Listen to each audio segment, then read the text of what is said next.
Hello there and welcome to Scretum Histories, where curiosity finds a warm corner to rest and the forgotten stories of ancient worlds settle gently beside you.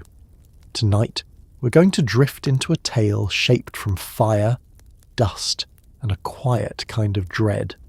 The kind that civilizations once whispered about when they thought the night was listening. This time, our slow journey leans toward the shadowed figure who ruled things no one wanted to name. A god whose presence settled over sickbeds and battlefields, who walked through silence and ash, and whose decisions shaped the line between breathing and stillness. His name is Nergal, the feared power of the Mesopotamian world, the one many believe stood at the very threshold of life and the realm beneath it. Before we step into that older world and its stories, I want to ease you into this space the way we always do. Somewhere out there, you found a moment to sit, or lie down, or settle however feels right for you. Perhaps you've paused a busy day or arrived here after a long stretch of hours. Whatever brought you here, I'm glad you made time for a little quiet exploration. And as you're listening now, wherever you happen to be, I hope the world around you is calm enough to let these stories drift in like a soft breeze. If this kind of slow journey feels soothing or simply gives your thoughts a place to settle, I'd be grateful if you gave this video a like, or subscribed, or shared this quiet corner with someone else who might enjoy it. It helps this small sanctuary of learning and rest reach those who might need a gentle pause too.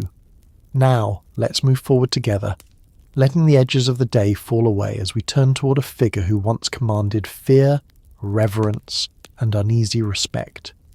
Somewhere between fire and silence, between the heat of the sun and the chill of the underworld, lies the story of Nergal. The world that shaped him was one of vast plains, cracked earth, relentless summers, and thresholds people rarely dared to imagine. To understand how he became what he was, it helps to picture the lands where the first cities rose. Mesopotamia was a place where life thrived beside rivers, yet feared every horizon that stretched into empty land. It was a world where balance felt fragile. Crops depended on floods arriving at the right moment. Health depended on forces no one could see. And war hovered like an unwelcome visitor that never stayed away for long. In an age when every sound in the night could carry meaning, people turned their fears into stories, their stories into gods, and their gods into the anchors that helped them make sense of the world around them. Nergal was the presence that embodied everything sharp-edged, uncertain, and final. But he wasn't just a figure of fear. In the way ancient deities often were, he carried contradictions. He could protect the boundaries of the living even as he governed the place that followed. He could bring destruction, but also maintain cosmic order. He could punish, but he could also guard. This made him compelling to the people who shaped his identity across generations. A force that was terrifying, yes, but necessary. A presence that revealed how ancient civilizations understood danger and death, not as chaos alone, but as something with structure, intention, and a keeper. When people in the ancient world imagined illness sweeping across a city, they often described it like a shadow passing over rooftops. When they spoke of plagues, they didn't see them as accidents. They pictured a sovereign presence guiding the invisible hand that chose which homes stayed untouched and which ones did not. That quiet inevitability was tied to Nergal. He was the explanation for what people could feel but not see. To them, he wasn't simply the cause of devastation.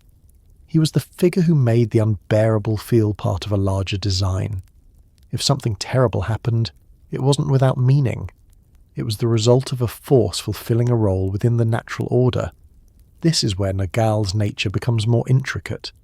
In the stories that grew around him, he wasn't a senseless destroyer. His actions carried purpose tied to the maintenance of cosmic structure. Where other gods presided over creation, fertility, wisdom, or justice, Nergal held dominion over endings, over the transition between breath and what followed, over the stability of a world where life could not exist without death standing quietly at its border. Even the most feared deities offered guidance, structure, and identity to the civilizations that worshipped them. Nergal was no exception. His presence helped ancient peoples understand the rhythms of survival, the fragility of health, and the consequences of conflict. He was also a god of the sun at its most punishing moment. Midday heat in Mesopotamia was not just uncomfortable. It was a thing that reshaped the land itself. It baked earth until it cracked, turned air thick, and reminded people that nature carried extremes indifferent to their plans. This scorching heat became part of Nergal's identity. Not the warm light of dawn, not the gentle glow of evening, but the harsh blaze from above that wilted fields and made people seek shade. To them, that burning weight felt like a force with intent. It felt like something watching. In that same breath, Nergal also embodied the harshness of war. Civilization in ancient Mesopotamia was never far from conflict. Borders shifted. Cities battled for land, water, and influence. Armies marched across plains with weapons that glittered in the sun, and when destruction followed, when walls crumbled and fires rose, people did not separate war from the divine. They looked to their pantheon and found Nergal standing behind the chaos. Not always as a bringer of aggression, but often as the force that reflected war's brutal nature. Where human intent ended, his domain began. This duality, sun at its harshest, war at its most unforgiving, illness at its most unstoppable, gave him shape. Over centuries he grew from a local deity into a major figure across multiple cities, temples, and texts. People didn't always agree on every detail about him, but they consistently saw him as a boundary god, a figure who maintained the line between vitality and stillness, someone who existed at the edge of what people feared most. And while fear shaped their reverence, it wasn't the only thing present. There was also acceptance, acknowledgement, a sense that the universe needed someone to hold that particular place. Understanding Nergal means understanding the people who created him. They lived in a world where life could change swiftly. A sudden illness could sweep through a family. A drought could turn a fertile plain into a wasteland. A battle could rewrite the fate of a city. Without modern science, people had to translate these events into patterns they could understand. They turned uncertainty into personality. They gave the unknown a structure. They shaped divinity as a way to give the world rules. What emerged was a pantheon of forces, each responsible for maintaining one part of existence. And in that carefully balanced network, Nergal held the responsibility no one else could, or wanted to, hold. There's something deeply human in that. Even today, we organize reality into roles.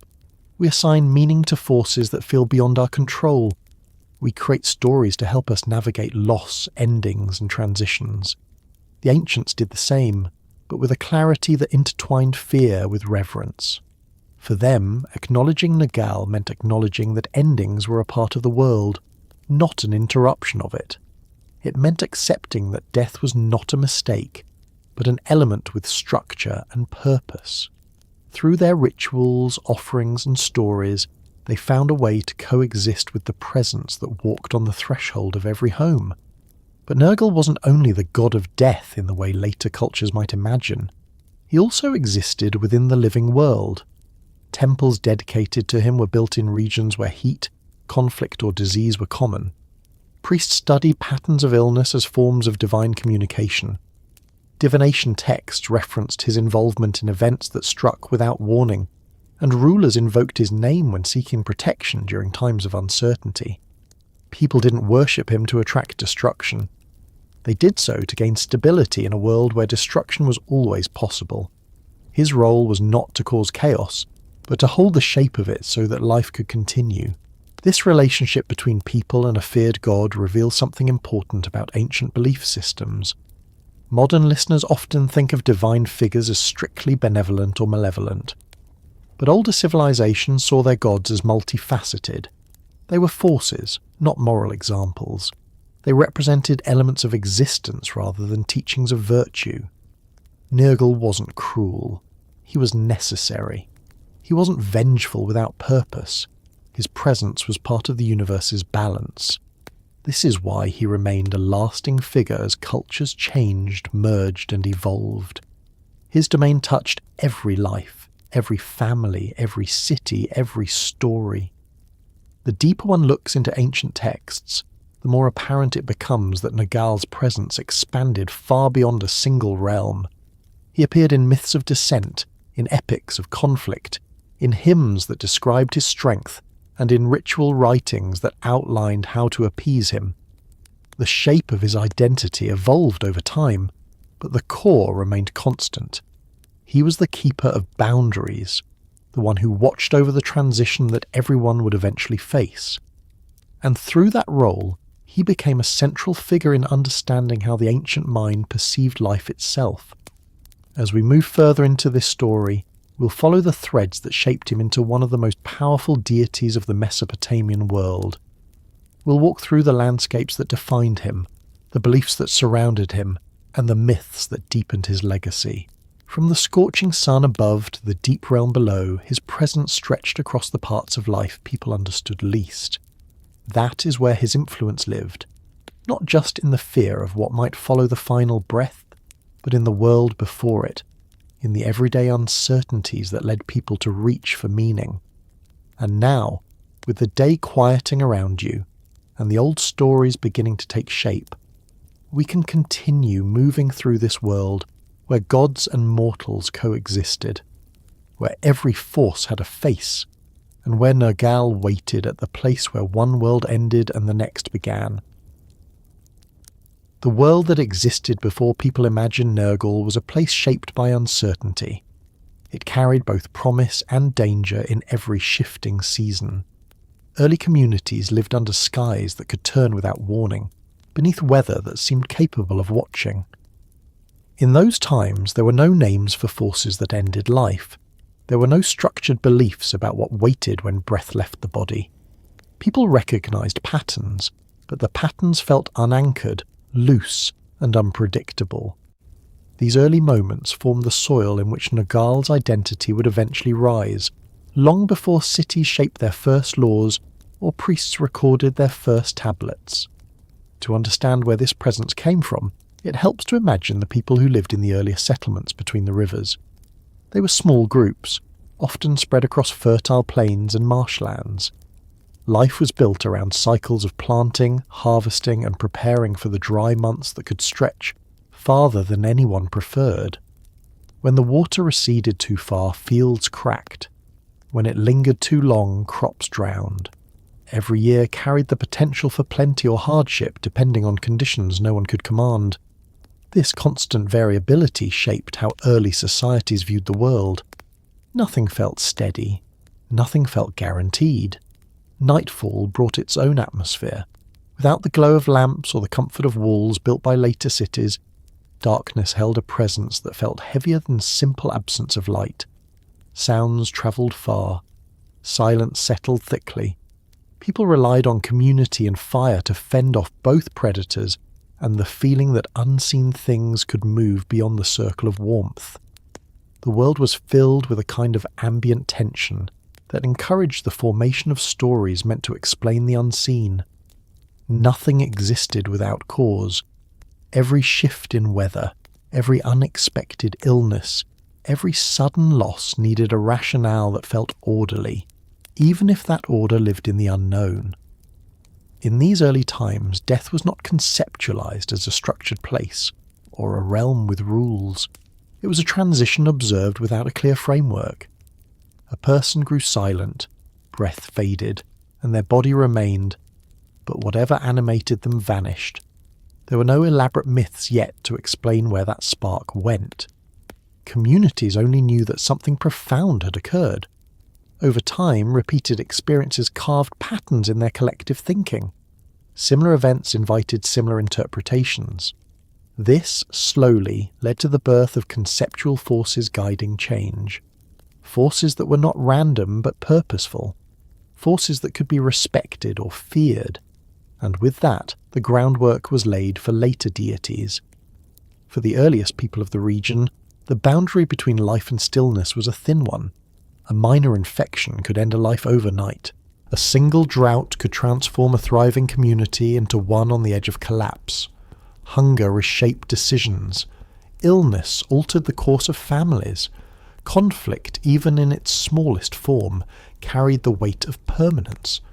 All of this shaped a world view in which endings were not distant concepts but familiar parts of existence. The people needed explanations that could carry their fears and their experiences. They needed a way to understand why some survived and others did not. Before Nergal's name existed, the conditions that would define him were already shaping themselves into patterns people could recognize. The blistering midday sun, the harsher seasons, the sudden outbreaks of sickness, the impact of violence, and the awareness of mortality all converged into a tapestry that demanded interpretation. Over many generations, as knowledge grew and communities expanded, these elements slowly drew together into the identity that would eventually represent endings and the governance of what followed. Part of this development came from the region's climate. Mesopotamia wasn't always predictable. Summers were long and punishing. Temperatures could rise until they felt like a physical weight pressing against the skin. Air shimmered above baking plains. Animals retreated to shade. People sought cover wherever they could find it.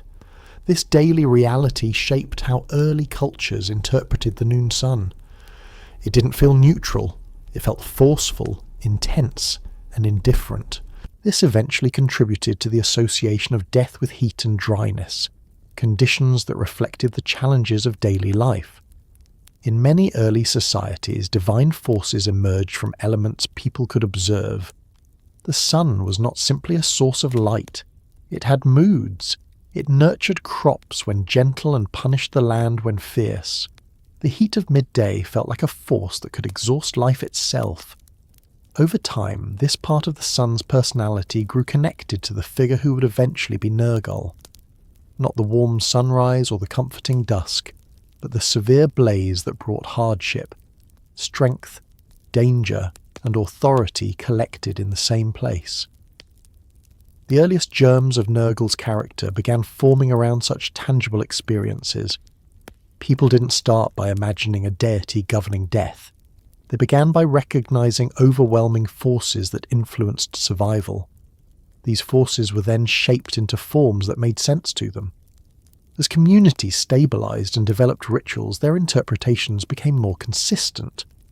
What began as a general awareness of danger evolved into a structured belief about the presence that governed it. Death itself was not a simple matter for early societies. Handling the bodies of those who died required care, ritual, and consistency. These rituals evolved slowly, shaped by necessity, and by interpretations of what it meant for a person to leave the living world.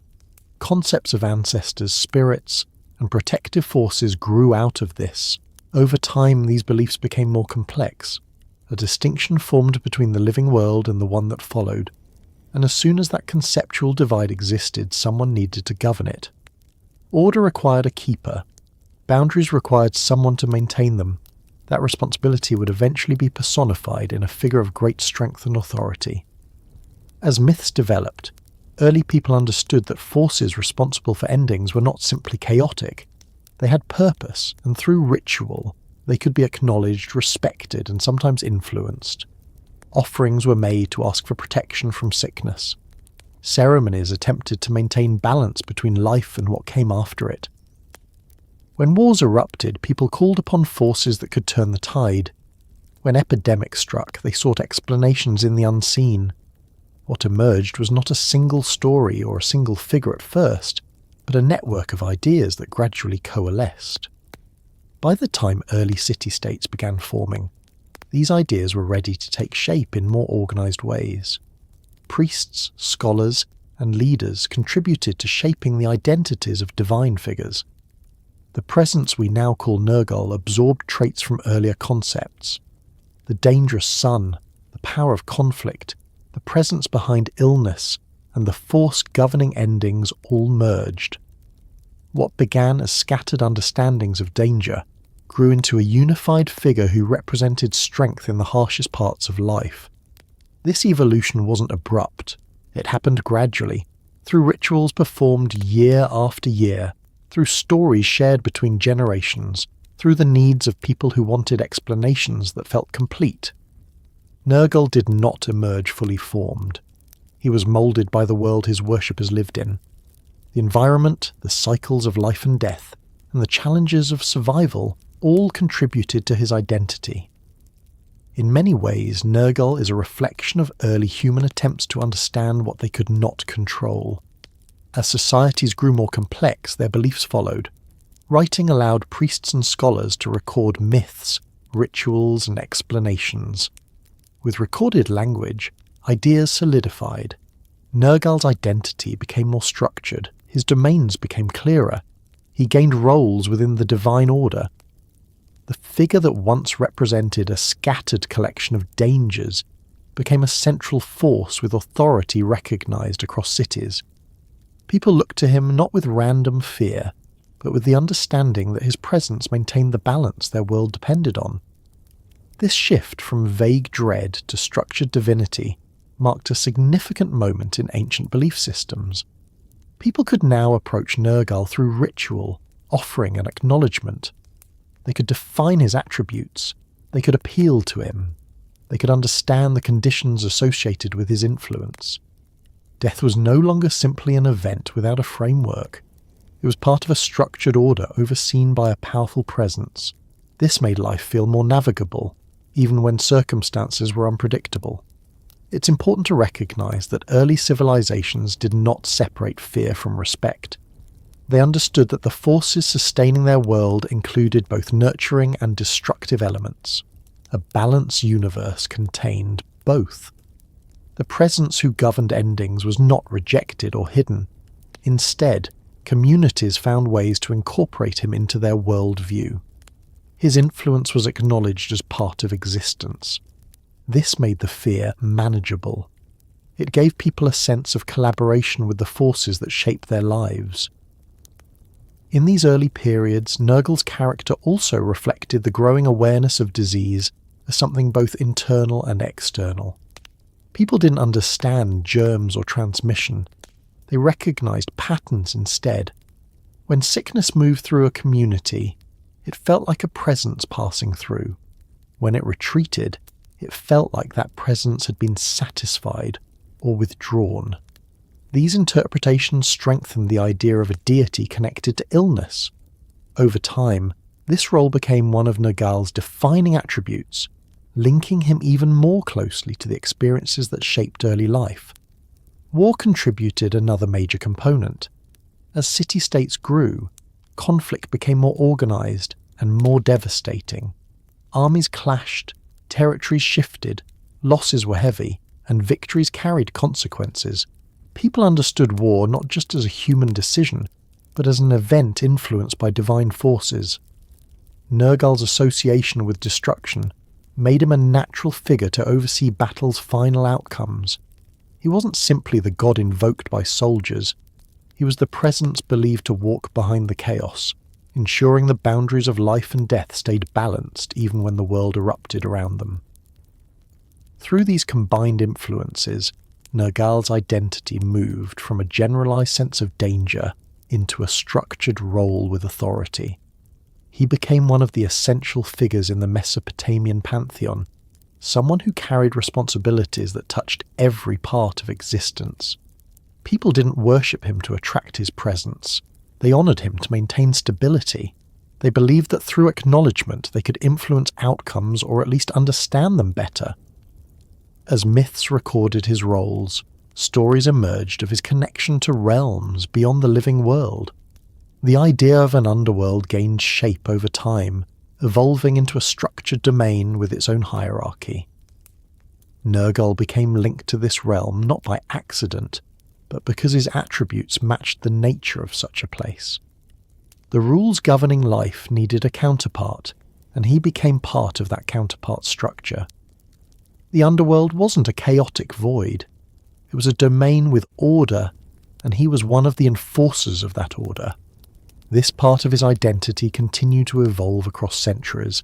As city-states rose and fell, their understanding of divinity shifted. Some aspects of Nergal grew more prominent. Others faded and returned later. but the core remained consistent.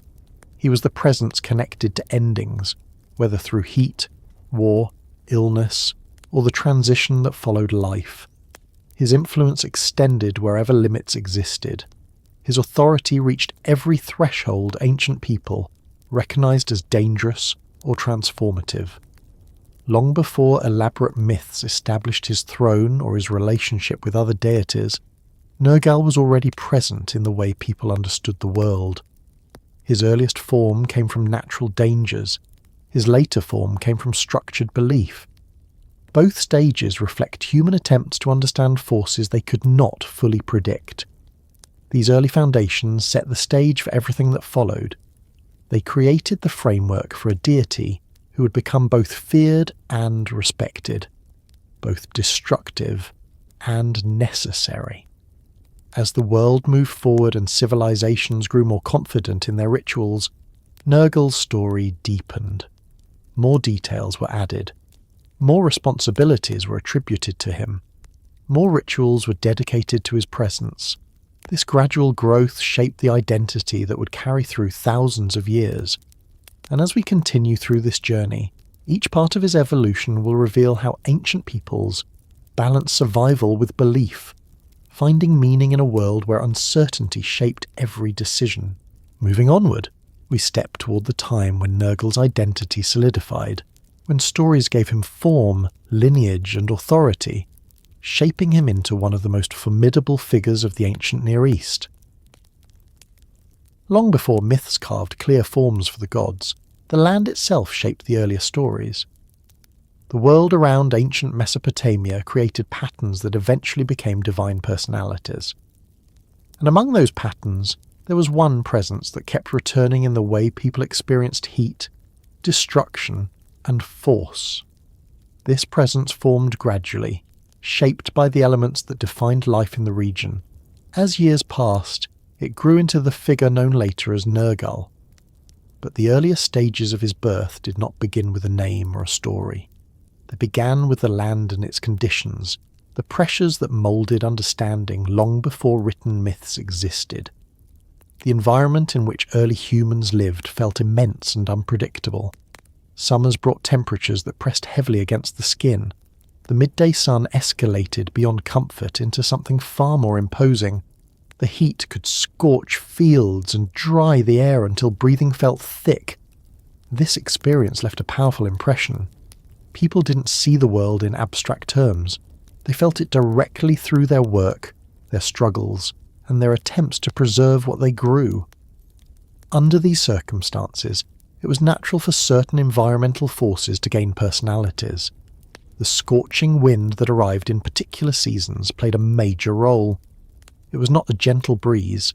It was a burning current that swept across plains and fields, lifting dust and carrying heat with an intensity that seemed almost deliberate.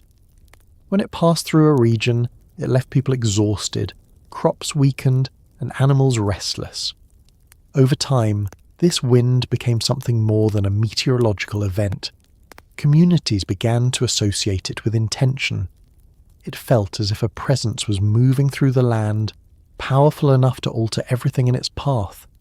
This idea formed the seed of what would later become Nergal's dominant characteristics. Before he was described as a god, before priests recorded his connections to the underworld or war, he existed as a representation of forces that were easier to feel than to explain. People interpreted the world through consistent experiences, and the scorching winds were among the most memorable. They arrived seasonally, but their presence lingered in stories and conversations. They felt like the breath of something vast, unseen, and indifferent. As communities grew larger and began forming shared beliefs, the representation of this burning wind started developing into something more structured. It was not enough to describe the wind itself. People wanted to understand what gave it its strength. They wanted a figure behind the experience, something that could carry meaning. In many ancient cultures, natural elements were personified for this reason. The wind became a personality, the sun became a character, and storms became actions taken by a force that held intention. This helped people find stability in the unpredictability of the natural world. In early Mesopotamian belief, divine figures emerged from these interpretations. Nergal's earliest form likely appeared as a spirit or force connected to the destructive aspects of the sun and the wind. Over time, as stories combined and merged, this presence evolved into a deity. He inherited traits from natural elements that shaped the daily lives of the people who lived in the region. His earliest qualities reflected the world's harsher conditions, the aspects of nature that demanded resilience and caution. This gradual formation gave Nergal a foundation grounded in environmental reality. He was born from experiences, not imaginations invented without cause. The scorching wind shaped his personality. The heat of midday gave him authority. The unpredictability of illness and conflict expanded his influence. As these forces continued to impact communities year after year, Nergal grew in the collective mind of early civilizations. What began as a general awareness of danger became something far more defined. The emergence of writing provided the next step in shaping his identity. As scribes recorded religious beliefs, economic transactions, and historical events, they also preserved stories of divine figures. In written myths, Nergal's attributes became clearer. He appeared as a god with strength, authority, and a connection to the harsher parts of the natural world. In early texts, he was associated with fire and destruction. These traits were not imagined out of nowhere. They came from centuries of lived experience. The association with fire carried significance. Fire was both a tool and a threat. It provided warmth, cooked food, and helped shape materials, but it also destroyed crops and homes when uncontrolled. In a region where buildings were often made of materials vulnerable to flame, fire symbolized both creation and devastation. Nergal inherited the destructive side of this element. His presence became linked to burning heat rather than the controlled flames used in everyday life. This duality reflected the way ancient people understood their environment. They did not separate natural forces into good or bad. They saw them as necessary components of existence. Fire could sustain life or end it. Wind could bring relief or destruction. Illness could take a life or force people to develop knowledge about healing. Nergal embodied the destructive aspects of these forces, but this did not make him an enemy. He was a figure who reminded people of balance and consequence. Early myths describe him as a god whose birth involved intense conditions, not a delicate emergence, but something shaped by strength and overwhelming force. His arrival into the divine order was not calm or gentle.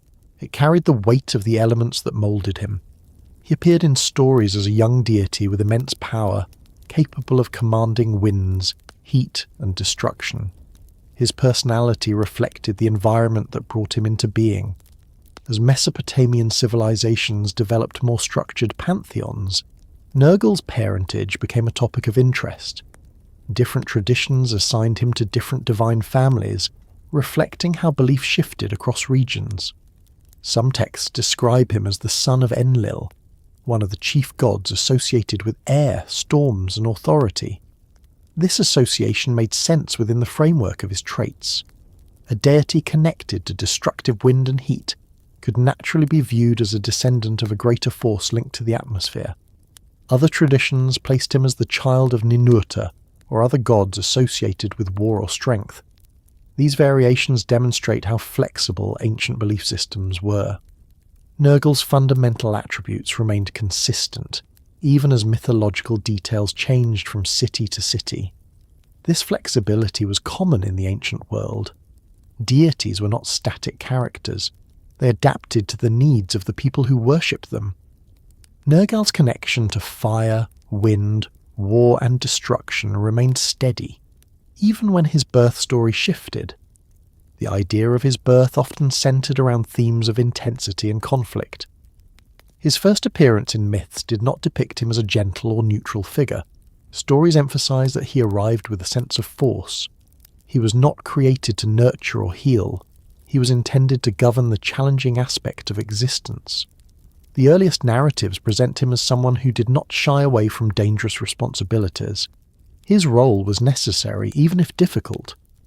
In these stories, his birth represents the recognition of forces that humanity could not control. Early civilizations understood that life involved risks. Illness, conflict, drought, and sudden death were part of their reality. They needed a figure to embody these aspects of the world, someone who could provide structure to experiences that otherwise felt overwhelming. Nergal fulfilled that role. His birth signified the acknowledgement of danger as a permanent part of life, something that required both understanding and respect. As myths expanded, Nergal acquired traits that further distinguished him from other deities. He gained authority in areas associated with endings. This wasn't limited to death alone. It included the decline of crops during harsh seasons, the fall of cities during war, and the exhaustion that followed extreme heat. Anything that represented loss or transition fell under his influence. This widespread domain made him one of the most powerful figures in the pantheon, a role that continued to expand across generations. One of the defining features of Nergal's early identity was his strength. Myths describe him as a deity whose power was evident from the moment of his birth. His abilities were not developed over time. They were present from the beginning. He was designed to handle responsibilities that required immense force. These narratives reflect the ancient belief that certain aspects of the world were inherently strong, unchangeable, and absolute. The scorching sun did not learn to burn.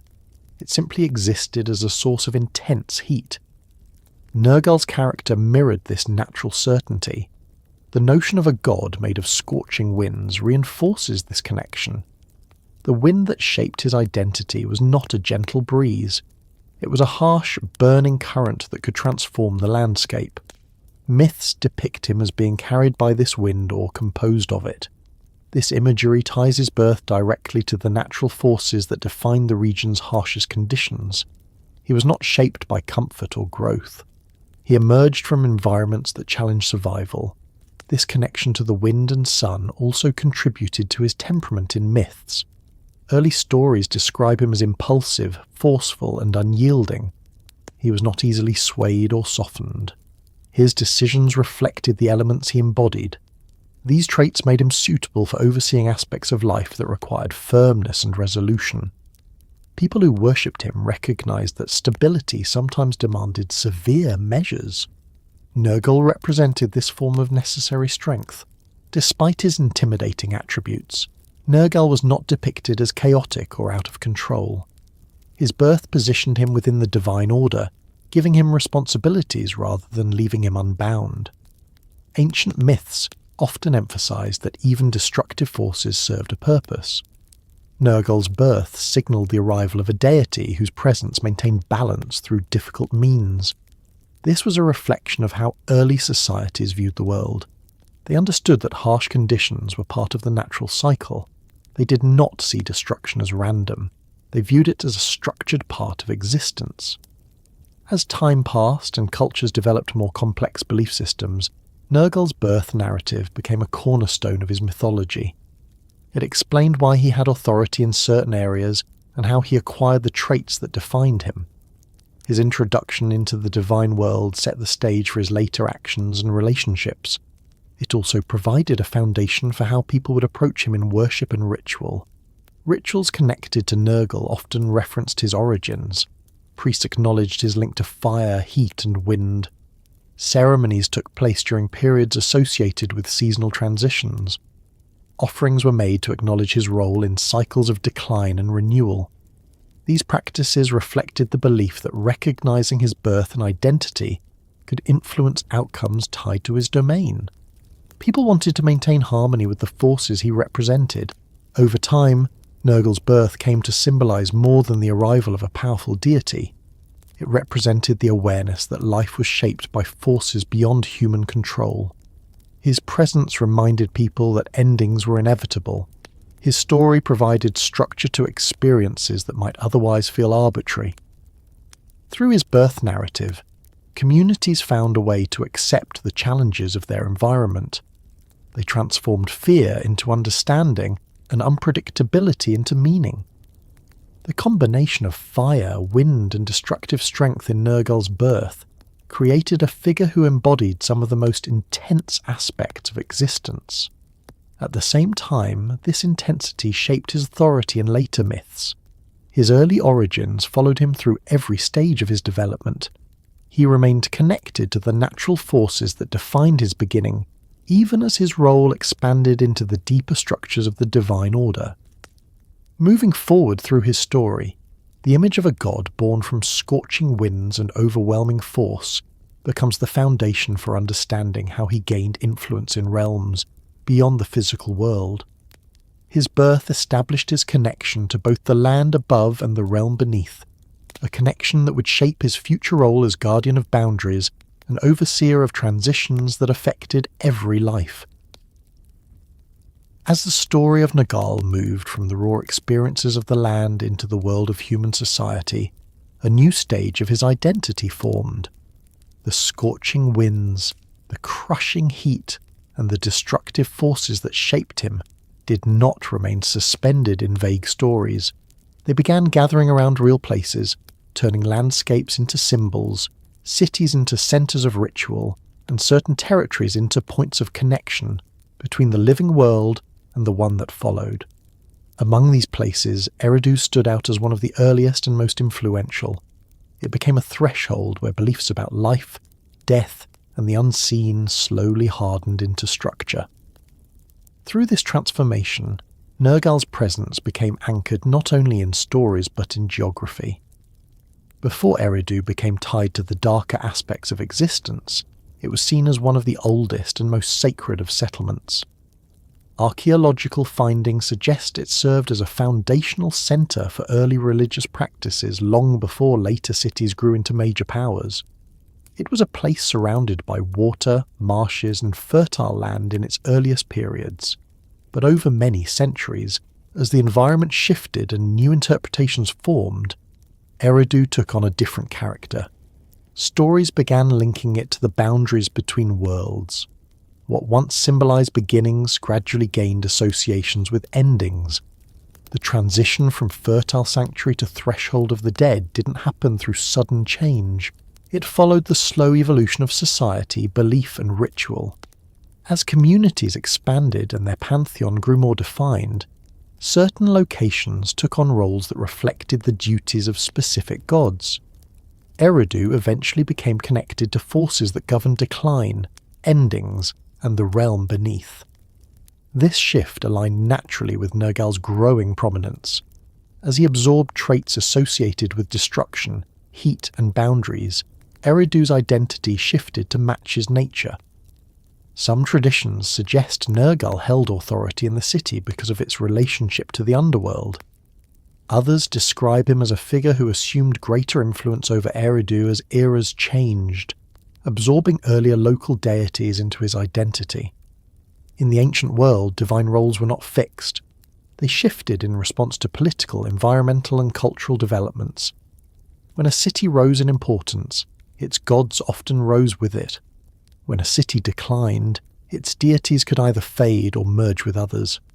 Eridu's early sanctity didn't vanish.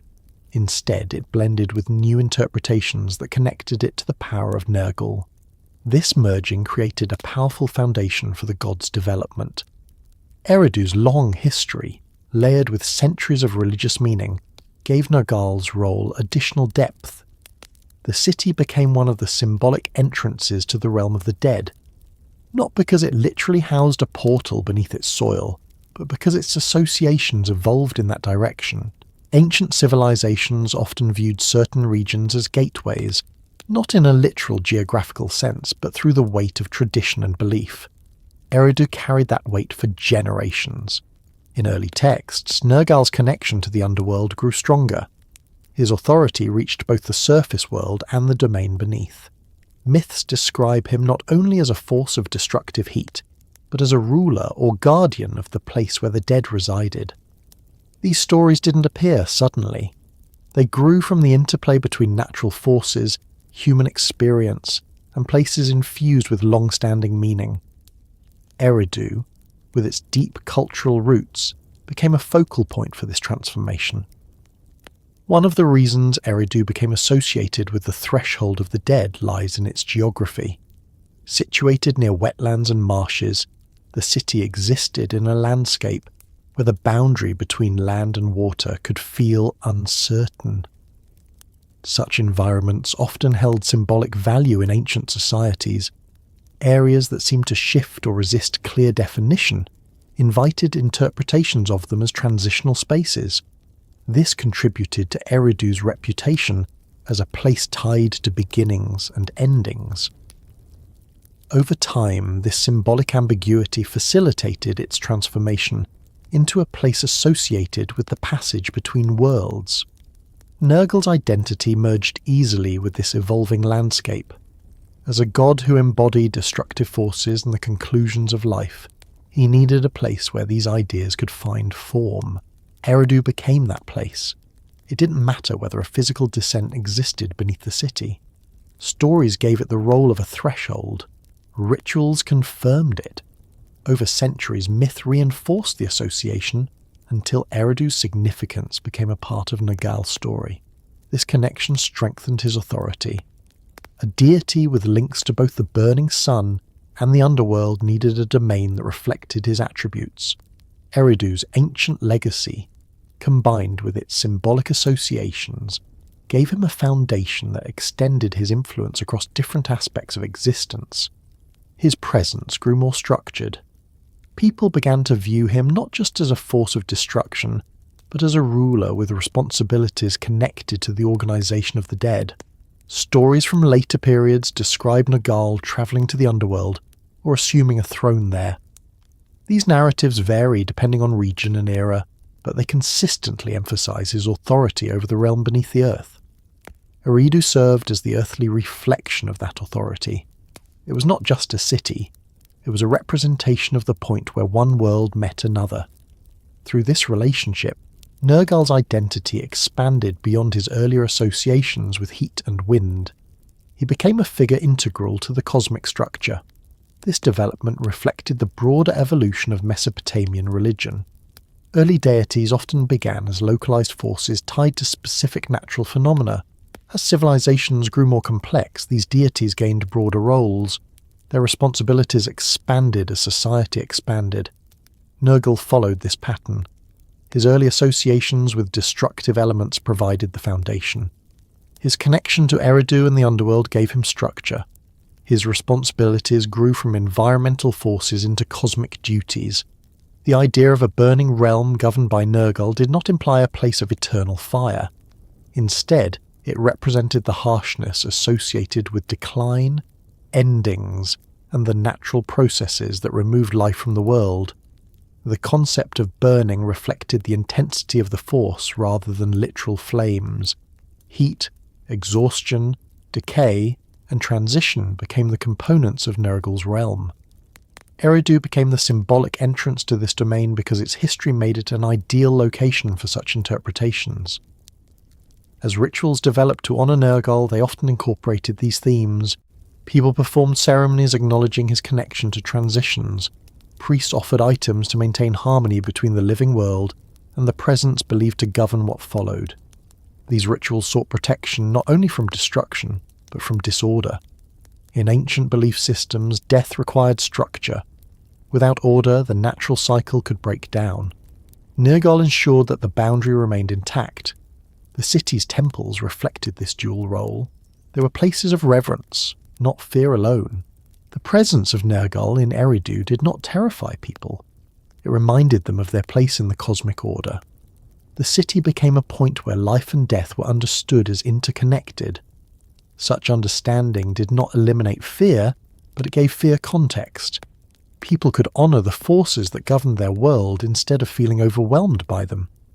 The priests of Eridu played a significant role in shaping Nergal's reputation. They interpreted omens, maintained rituals, and preserved stories that defined his identity. Their writings contributed to the larger mythological tradition that surrounded him. Through their efforts, Nergal's presence became consistent across regions, even when details varied. This consistency helped maintain stability in the belief system. As Eridu continued to influence beliefs, Nergal's role expanded into areas that required firm governance. His authority over the dead became more detailed. He gained associations with judgment, control, and responsibility. The threshold between life and death became a domain requiring oversight, and he was the figure responsible for that oversight. This did not make him a figure of punishment. He was a figure of balance. He ensured that transitions occurred in the proper order. This responsibility also influenced how people viewed events associated with decline. Natural disasters, disease outbreaks, and the aftermath of conflict were interpreted through the lens of divine will. When such events occurred, people believed Nergal played a role in sustaining the natural cycle. These interpretations were not expressions of despair. They were attempts to understand forces that shaped their lives. Through Nergal, people found meaning in experiences they could not control. The connection between Eridu and Nergal also reinforced the idea that gods were not distant. They were part of the world. Their presence influenced daily life. People interacted with them through ritual, offering, and reverence. This created a sense of continuity between the physical and the spiritual. Eridu acted as a point where this continuity felt most tangible. Its ancient origins emphasized the deep roots of belief. Its symbolic transformation reinforced the structure of the pantheon. Nergal's identity continued to grow through this interplay. As new stories emerged, they did not rewrite his birth or early traits. They built upon them. His association with fire and wind remained. His connection to war and illness remained. But his role as a ruler of the dead gained increasing prominence. He became a figure whose authority spanned both the surface world and the realm beneath. This duality made him one of the most influential deities in Mesopotamian religion. The idea of a burning realm connected to Eridu reflected more than myth. It reflected the ways ancient people understood their own existence. Life carried warmth, and death carried stillness. But decline often felt like heat, exhaustion, and struggle. These interpretations came from experience, not imagination alone. Eridu's association with the threshold of the dead gave people a symbolic place to direct their understanding. Nergal became the figure who governed that place. Through centuries of belief, Eridu remained a point of connection. Even as other cities rose to power, its symbolic significance persisted. It stood as a reminder of the earlier stages of civilization. Its role as the threshold of the dead reinforced the idea that the world was structured even in its most difficult aspects. Nergal's presence in Eridu carried the weight of this structure. His domain was not a place of fear alone. It was a place of order, continuity, and responsibility. As we move further along Nergal's story, Eridu's influence continues to shape the divine path laid before him. The city's ancient legacy becomes woven into his identity. It sets the foundation for his later journeys, his relationships with other gods, and his expanding authority over realms that affect every life. Through the slow evolution of belief, Nergal's dominion grows clearer, presenting a presence that stands firmly at the boundary between one world and the next, maintaining the balance that civilizations depended upon as they moved through time. As civilizations along the rivers of Mesopotamia developed deeper systems of belief, their interpretations of the unseen grew more structured. People began to understand not only the forces tied to the land, the sun, and the seasons, but the threats that visited silently. Illness was one of these. It crept into homes without footsteps, it moved between families with no visible form, and it ended lives with a method that felt as deliberate as it was invisible. People shaped meaning around this experience long before the knowledge of germs existed. They didn't approach it through science. They approached it through observation, pattern, and the need for order. This need shaped another part of Nergal's identity, turning him into the figure associated with outbreaks that seemed to appear with intent. In the ancient world, sickness rarely travelled alone. It moved through communities with a presence that felt almost personal. People could feel the moment when something changed in the air, even if they didn't have the language for it. They saw how one household became quiet, then the next, and then the one beside it. They witnessed how animals reacted before humans understood what was happening.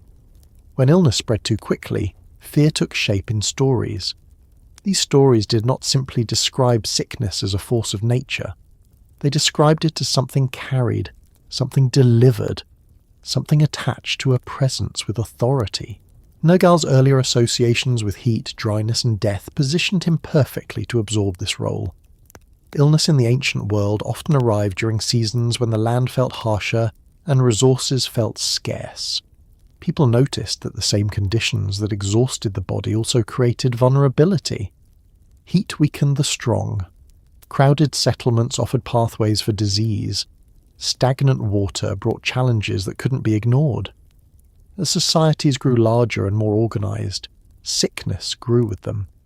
Nergal became the presence responsible for this force because his attributes matched the severity of its impact. In early beliefs, illness was not an accident. It was a signal that balance had shifted. It meant something in the natural or divine order needed attention. Communities responded with rituals meant to restore equilibrium. They performed ceremonies to calm the forces they believed governed the unseen. Nergal, as the figure tied to decline and endings, became a central part of these rituals. People viewed him not as the cause of random suffering, but as the overseer of a force that maintained the structure of life. His connection to illness formed through this understanding. Texts from the period describe Nergal carrying a presence referred to as a loyal companion. This companion represented the force that moved through communities without form. It wasn't depicted as an animal in a literal sense. It was a way to explain how sickness moved with intention. When people described illness walking behind Nergal, they weren't illustrating a creature. They were illustrating the idea that he held dominion over a force that followed his will. They believed that the spread of sickness had purpose, even if they didn't understand the cause. This viewpoint shaped the rituals surrounding outbreaks. Priests attempted to identify the signs of imbalance in the world. They studied environmental changes, unusual animal behavior, and shifts in weather. They read omens and connected these signs to divine influence. When illness appeared, they looked to Nergal as the figure who could either sustain its spread or halt it. Ceremonies were designed to appeal to his authority, not to fight him. Ancient people didn't imagine themselves battling disease as a concept. They imagined themselves communicating with the force that governed it. In these early societies, people believed illness often followed individual behavior or communal imbalance. It was understood as a consequence, not as randomness.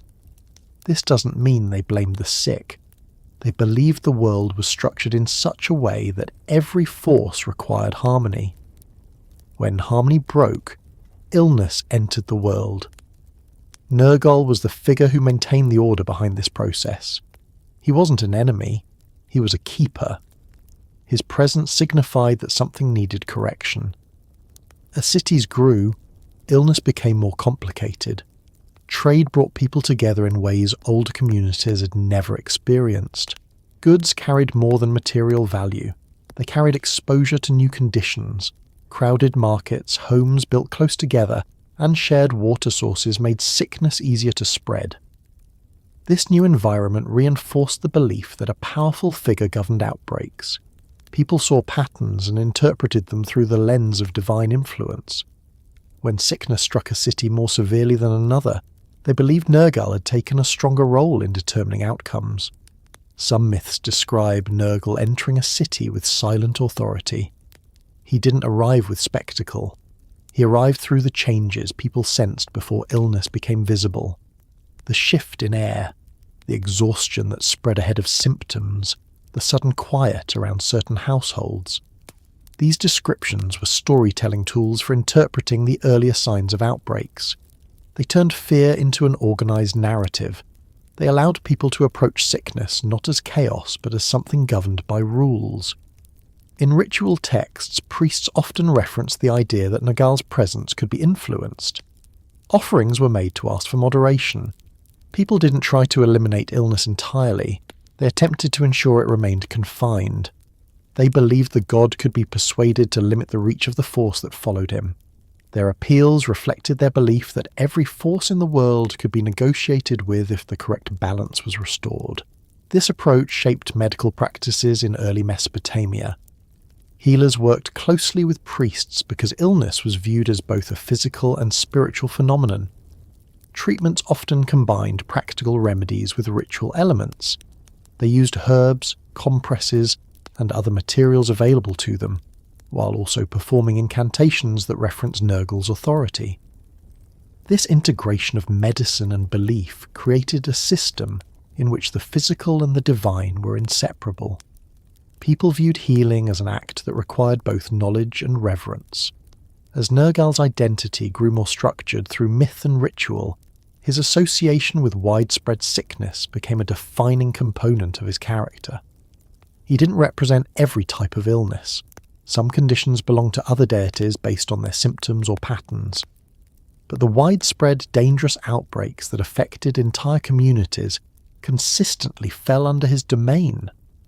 These events carried the weight of his authority, reinforcing his presence as a major force in the pantheon. Nergal's association with epidemics also influenced how people interpreted war. In the ancient world, battles were not only physical conflicts, they often brought disease in their aftermath. Injured soldiers, contaminated water sources, and weakened populations created conditions where sickness spread quickly. Nergal's ties to both war and illness made him a figure who governed the full scope of destruction. This dual role gave him influence over major events that shaped the histories of cities. His connection to warfare didn't diminish his role in disease. Instead, it strengthened it. When cities prepared for conflict, they performed rituals that acknowledged both immediate and long-term dangers. Soldiers sought protection from harm, but communities also sought protection from the sickness that might follow. These rituals emphasized the belief that Nergal watched over every aspect of decline associated with conflict. His presence became unavoidable in times of instability. As myths continued to evolve, Nergal's identity as a plague-bearer became intertwined with his connection to the underworld. The transition between life and death wasn't viewed as a sudden moment. It was seen as a journey regulated by divine authority. Illness was one of the ways this journey began. When people succumbed to sickness, they believed Nergal played a role in guiding the outcome. This belief wasn't rooted in terror. It was rooted in acceptance. They understood that death was a part of the world, and Nergal was the force that ensured it occurred in the proper order. These beliefs shaped burial practices as well. Communities developed rituals meant to protect the living while honouring the dead. Bodies were handled with care because people believed the transition between worlds involved divine oversight. Nergal's presence influenced these practices even if his name wasn't spoken in every ceremony. His authority over sickness and decline created an atmosphere of reverence around the final stages of life. People honoured the dead because they believed it was necessary for maintaining harmony with the force that governed their transition. As time passed, stories describing Nergal's connection to illness grew increasingly detailed. Some myths depict him unleashing sickness in moments of frustration. Others describe him restraining his influence when proper rituals were performed. These variations reflect the complex relationship people had with the idea of divine authority. They didn't imagine their gods as fixed. They understood them as forces that responded to circumstances. Nergal's decisions were not random. They were tied to the balance of the world. The comparison to a loyal hound wasn't intended to make the force feel familiar. It was a metaphor grounded in the understanding that sickness followed him with consistency. It obeyed his command. It remained close to him. The imagery was not meant to soften his presence. It was meant to clarify the belief that illness was never directionless. It had structure. It had purpose. It had a governing force. Through this interpretation, people found a way to coexist with something that could otherwise feel overwhelming. They didn't deny the danger of sickness. They created frameworks around it. These frameworks allowed them to respond to outbreaks with a sense of order rather than panic. Nergal was central to this process. His presence shaped the way people approached illness, not with submission, but with understanding. In later periods, Nergal's influence expanded across multiple cultures. His connection to illness travelled beyond Mesopotamia through trade, migration, and the exchange of religious ideas. Different regions interpreted him in ways that fit their environments, but the core remained consistent. He was a figure associated with decline, transition, and the forces that move silently through communities. These consistent interpretations show how deeply the idea of a plague bearer resonated across societies. As civilizations changed, the methods for addressing illness evolved. Medical knowledge expanded. Cities developed more advanced systems for water, sanitation, and hygiene. Yet the belief that sickness represented a force with intention remained for much of history. Nergal's presence continued to influence how ancient people framed their understanding of illness long after his earlier stories were told. His role as a plague bearer reveals the complexity of ancient belief systems. People did not imagine their gods as distant or unrelated to the world. They turned every force they encountered into something with structure. They created meaning from their experiences. Through Nergal, they found a way to interpret sickness as part of the natural cycle. They saw it not simply as suffering, but as an element of life's order. This part of Nergal's identity integrates seamlessly with his roles in destruction, war, and the underworld. He wasn't a fragmented figure with unrelated duties. Each aspect of his identity reflected different parts of the same force. He governed transitions. He oversaw decline. He maintained the boundaries that shaped existence. Illness was one expression of this role, and its presence behind him emphasized the reach of his authority. As we continue moving forward through his story, this influence becomes even more apparent. His connection to judgment, to boundaries, and to the deeper structure of the underworld grows stronger. The force that walked behind him in the world above becomes part of the foundation that supports his authority in the realm beneath, revealing how every aspect of his identity contributes to the larger role he holds in the myths that shaped ancient civilizations. As the myths surrounding Nergal evolved across generations, his connection to illness, heat, and destructive forces gradually shaped a deeper role within the fabric of Mesopotamian belief. These early elements of his identity prepared the path for something more intricate, something that affected not only moments of disaster, but the entire philosophy surrounding life and death. People began to understand Nergal not just as a presence behind sickness or war, but as a figure who held authority over the transition itself. This meant he did not simply observe decline. He governed it. He determined when the line between the living and the dead would be crossed. From this understanding, the idea formed that Nergal held a kind of judgment within his domain, a responsibility that required strength rather than cruelty, consistency rather than chaos. In ancient Mesopotamian belief, the forces that ruled existence were not disconnected. They formed a network of roles and responsibilities that maintained cosmic order. Within this structure, someone had to oversee the decisions that shaped the boundaries of life. These decisions were not random or based on personal preference. They reflected the balance needed in the world. The idea that Nergal held the scales of judgment was not an expression of moral evaluation in the modern sense. It was a symbolic way of explaining how he governed transitions with precision, ensuring that the world did not fall out of balance through excessive life or excessive loss.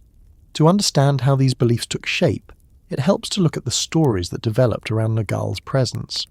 In early texts, he is described as a figure whose authority was felt through the outcomes he governed rather than the words he spoke. There are few myths that depict him debating or arguing his decisions. Instead, his actions reflect a silent certainty. When he allowed someone to fall to illness or conflict, it was not described as an emotional response. It was the fulfillment of his role. People interpreted this silent authority as a sign of his strength. He did not need to speak to exert influence. His presence alone determined outcomes. This kind of governance wasn't understood as cold indifference. it was viewed as necessary. Ancient societies believed that the world operated through cycles of growth and decline. Crops rose and fell, rivers expanded and shrank, cities flourished and then faded. Human life followed the same trajectory. People lived, grew, contributed, and then passed into the unseen. A world without death would become unrecognizable. It would disrupt the balance that allowed new life to emerge. Nergal's role ensured that this balance remained intact. His decisions preserved the rhythm of the world. When people described him holding scales, they meant that he weighed the forces of life and decline with accuracy. They didn't picture literal instruments. They pictured a process of maintaining equilibrium. This perspective shaped how people approached rituals connected to Nergal. They didn't appeal to him expecting arbitrary favours. They approached him seeking balance. They acknowledged his authority rather than attempting to control it. Through ceremony, they expressed their desire for harmony with the forces he governed. In some myths, Nergal is portrayed as a figure who made decisions that seemed harsh to mortals. Yet these stories do not depict him as malicious. They emphasize that his judgment wasn't rooted in personal emotion. His authority over life and death was an integral part of cosmic function. For ancient communities, this distinction mattered. It helped them understand that loss was not an accident, but a continuation of the world's natural order. This interpretation didn't make suffering easier, but it gave it structure, and structure brought a kind of steadiness that helped people endure. Different regions emphasized different aspects of Nergal's authority. In some places, he was seen as a powerful enforcer whose decisions were absolute. In others, he was described as a silent observer who determined that each life had a particular span. Regardless of the variation, the central belief remained the same. Nergal held the responsibility of maintaining the boundary between life and the underworld. That boundary required attention, stability, and a clear understanding of what the world needed at any given time. This belief shaped funeral practices in subtle ways. People understood that burial marked a transition overseen by divine authority. Nergal's role reinforced the idea that this transition was not haphazard.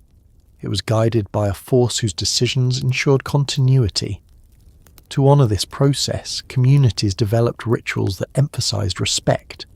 They treated the dead with care, not simply because of cultural expectation, but because they believed it supported the balance Nergal maintained.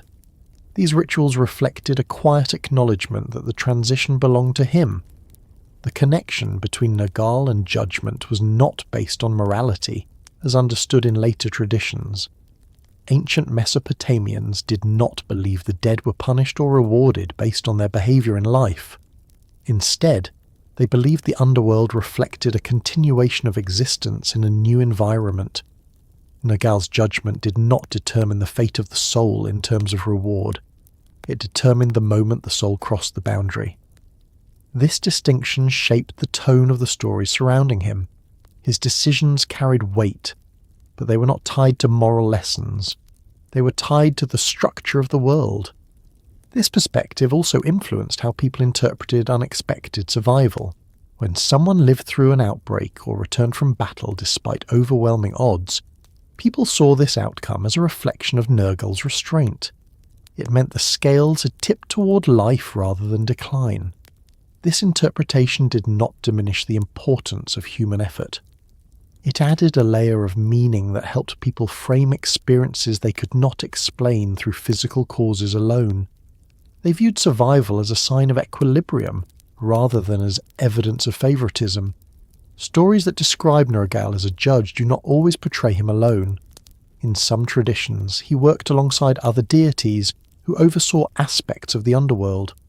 These collaborations did not diminish his authority. They emphasized the complexity of the roles he shared. Ancient societies believed that different parts of existence required different forms of governance. The underworld, with its layers and responsibilities, demanded more than one figure. Nergal's role as an enforcer worked alongside others who handled administration or record-keeping. This reflected the structure of human governance, translated into divine form. In these narratives, Nergal's decisions remained central.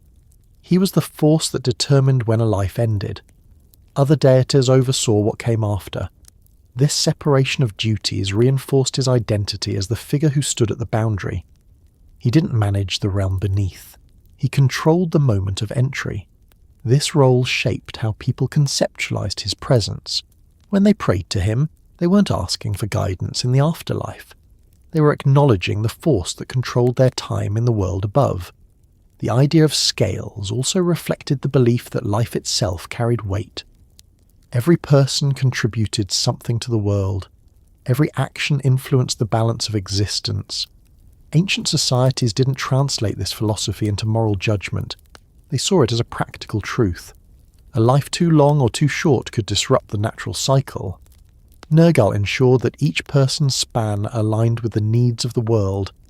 This interpretation gave people a framework for understanding the unpredictability of lifespans in ancient conditions. They couldn't always determine why someone lived to old age while another fell early. But they believed the decision was not without purpose. As time progressed, and more elaborate myths developed, Nergal's role gained additional nuance. Some stories depict him evaluating situations before making a decision. These moments show him as a figure who considered the state of the world rather than acting impulsively. Other stories emphasize his swiftness, describing how his presence could determine outcomes in moments of crisis. These differences reflect the flexibility of ancient narratives. They weren't designed to create a single depiction of a deity. They were designed to offer explanations that fit different circumstances. The balance Nergal maintained also reflected the broader philosophy within Mesopotamian thought. People saw the world as a complex system in which everything had a place.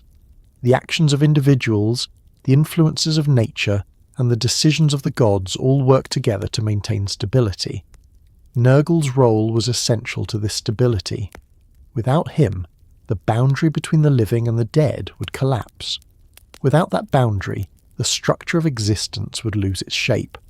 His responsibility ensured that the world remained navigable. People didn't worship Nergal because they wanted to influence his decisions directly. They worshipped him because recognizing his authority maintained harmony. Rituals dedicated to him were often practical in tone. They focused on moderation, balance, and acceptance. They acknowledged the role he played and expressed gratitude for the structure his presence provided. These rituals were not expressions of fear alone. They were expressions of respect for the function he fulfilled. This respect extended to times of war. When armies marched, leaders sought the favour of deities who governed strength, strategy, and protection. But they also performed rituals acknowledging Nergal. They recognized that war carried danger beyond the battlefield.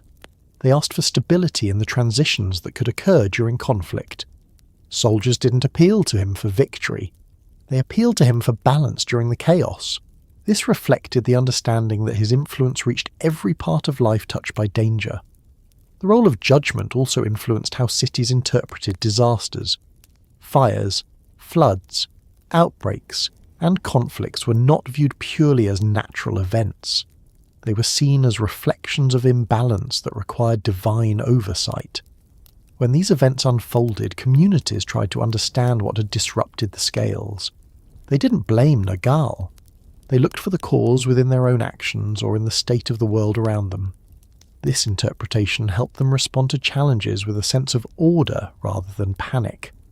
In early texts describing Nergal's domain, his presence is depicted as firm and stable. He doesn't waver in his responsibilities.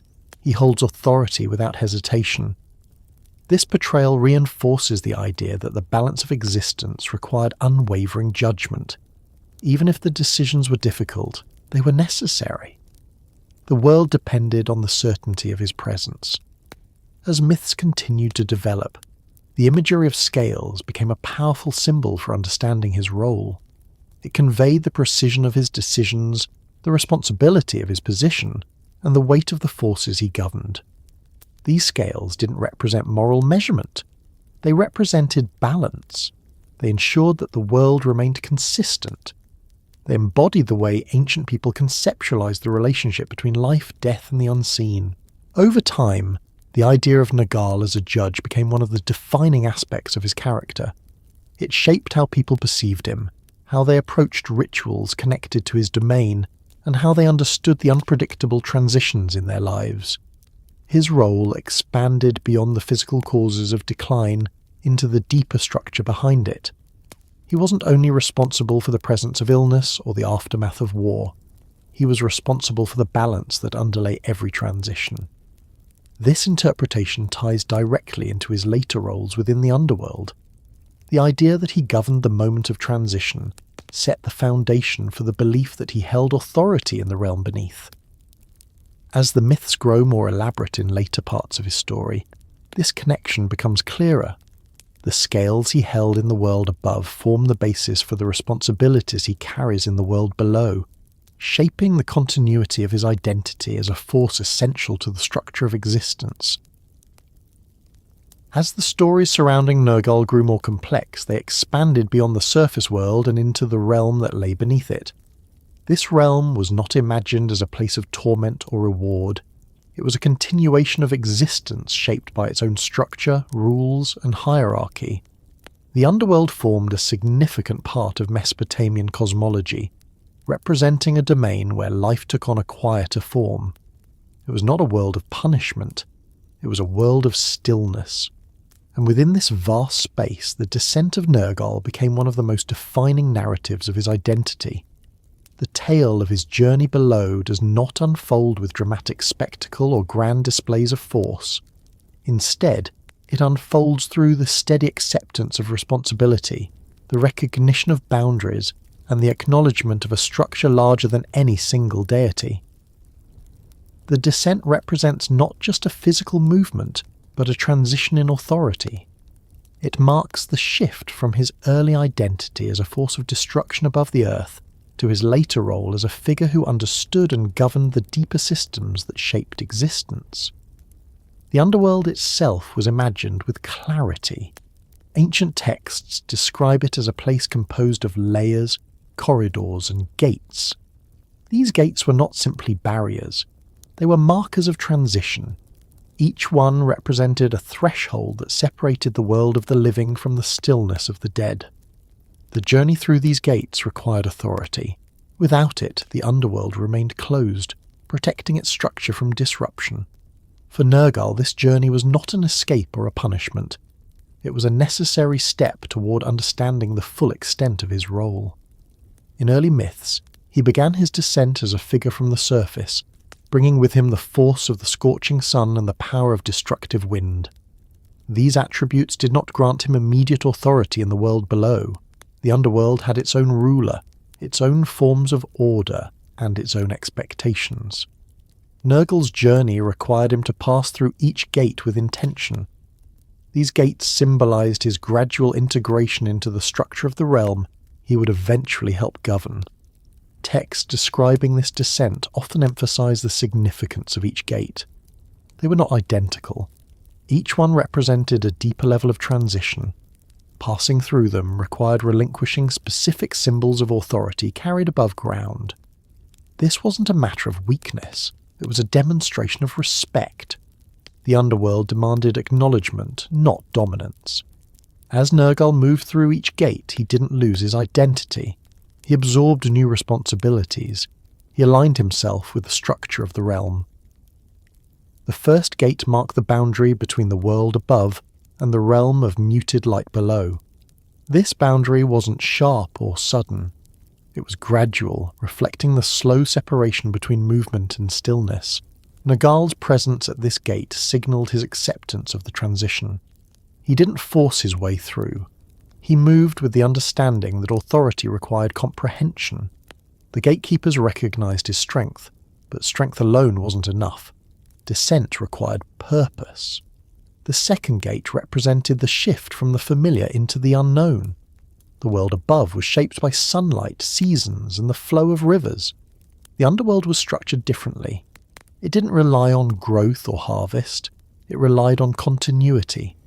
Souls moved into its presence not as wanderers, but as inhabitants.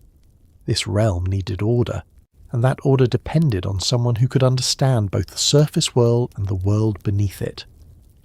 Nergal's passage through this gate signified his willingness to engage with a realm that operated on different principles from the one he knew. As he approached the third gate, the myths describe a deeper level of stillness. The air didn't carry heat. The wind didn't shift direction. Movement occurred through purpose alone. This stillness wasn't oppressive. It was simply the natural state of the realm. For Nergal, who embodied the heat and winds of the living world, this shift represented a transformation. His identity had to expand. He could not govern this realm with the same attributes he used above. His descent through the third gate reflected this understanding. The fourth gate stood as a marker of authority. It separated the outer passages from the inner layers where rulership took form. Deities connected to administration, records, and the structure of the underworld moved within these deeper areas. Nergal's passage through this gate reflected his acceptance into the inner functions of the realm. He didn't replace anyone, he joined the hierarchy. His role began to align with the responsibilities required for governing the transitions of souls. The fifth gate symbolized the weight of responsibility. In this part of the underworld, myths describe the presence of silence that carried meaning. This silence wasn't emptiness. It was the accumulation of the lives that had crossed the boundary. Every life represented a story, a contribution, and a transition. Nergal's descent through this gate connected him to the flow of these stories. His authority over life and death on the surface world began to expand into the structures beneath it. This gate opened not through force, but through recognition of his role. The sixth gate represented the merging of authority. At this depth, the distinctions between forces of decline and forces of governance blurred. The underworld didn't simply receive souls, it maintained them. It required organization, it required continuity. Nergal's role expanded further as he entered this part of the realm. Myths describe him integrating his responsibilities with those of the deities who already governed here. The descent was not a takeover, it was a merging of influence. The presence of the scorching wind became part of the stillness of the underworld, creating balance between movement and rest. The seventh gate marked the deepest layer. This was the threshold where rulership took its full form. In Mesopotamian belief, no single deity held total authority over the underworld. Each played a role based on their identity and responsibilities. Nergal's arrival at the seventh gate signified the completion of his journey. He reached the place where he could contribute to the governance of the realm without the need for conflict. His presence balanced the forces above and below, connecting the cycle of life with the continuity of existence. This descent shaped the understanding of his identity for generations. It explained how he gained authority in the realm beneath. It showed that his power wasn't based solely on destruction or the force of the sun. It was based on structure. It was based on responsibility. His journey below demonstrated that authority required integration, not dominance. It required a willingness to adapt. It required understanding. Stories about Nergal's descent often emphasize that he did not lose the attributes shaped by the surface world. Instead, he learned to apply them differently. The heat that once represented destruction became a symbol of transformation. The wind that once represented danger became a symbol of movement within a realm that didn't rely on physical conditions. His destructive presence found a place within the balance that governed the underworld. This transformation reflected the ancient view that forces shaped by the world above did not disappear in the realm below. They changed purpose. The descent through the seven gates also shaped how people viewed death. It created a narrative that explained how the transition was managed.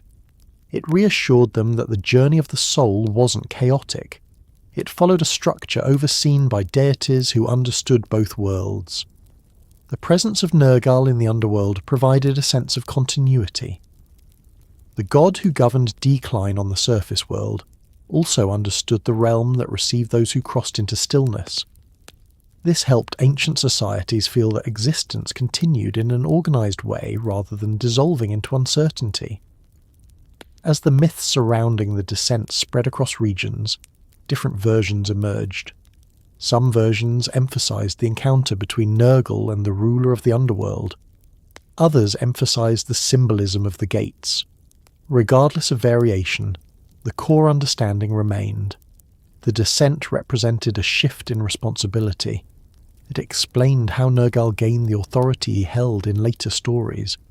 It demonstrated that his power was rooted not just in destruction, but in governance. The underworld itself gained greater clarity through these stories. It was described as a realm where souls lived quietly. They didn't roam aimlessly. They didn't suffer punishment. They existed in a form that reflected the natural continuation of life. The descent of Nergal highlighted the order that shaped this realm. It showed that even in the stillness, there was structure.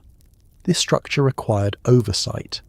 His role provided part of that oversight, creating a bridge between decline and continuity. The 7 gates also became symbolic in ritual practices. Priests referenced them in ceremonies related to burial, illness, and transitions. They used them to explain the process by which souls entered the underworld. They used them to express the complexity of divine governance. These rituals helped people understand that transitions were not random. They were guided, they were organised. They reflected the balance that shaped the world. Nergal's descent didn't separate him from the world above. Instead, it expanded his influence across both realms. He became a figure who understood the full cycle of existence. His governance extended from the heat of the surface world to the stillness of the underworld. This duality made him one of the most important deities in the Mesopotamian pantheon. His authority wasn't limited to one environment. It spanned the boundaries that shaped the entire cosmology. As myths developed further, his descent became a point of reference. It provided context for his actions in later stories. It explained the relationship he developed with other deities in the underworld.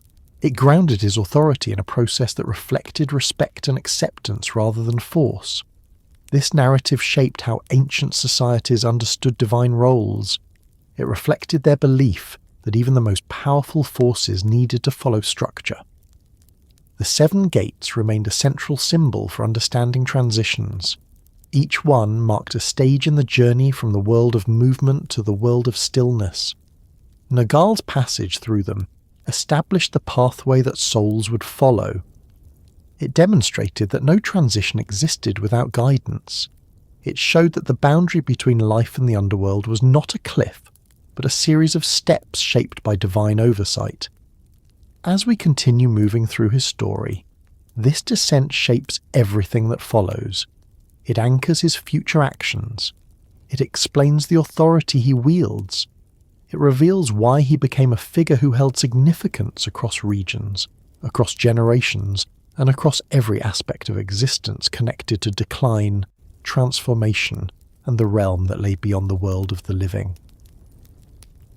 As Nergal's journey through the layers of the underworld took shape within the stories told across Mesopotamia, a new presence emerged as one of the most significant figures connected to his path. This presence was Ereshkigal, the ruler of the realm below, the sovereign who governed the place where souls arrived after leaving the world above. Her authority stretched across a domain shaped by stillness rather than silence, continuity rather than emptiness.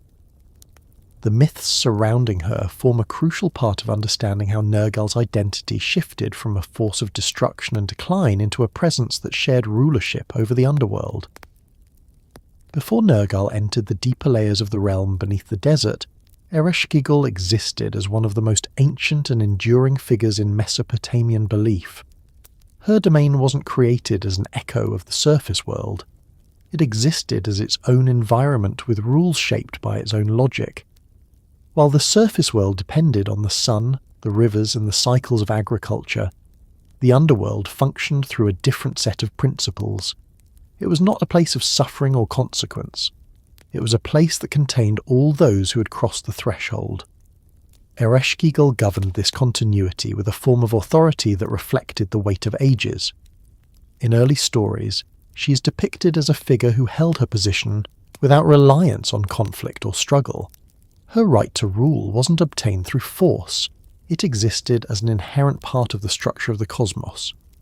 The underworld required someone to maintain its order, and she filled that role completely. Her presence represented stability. It represented the acceptance of endings not as interruptions, but as transitions shaped by consistent rules.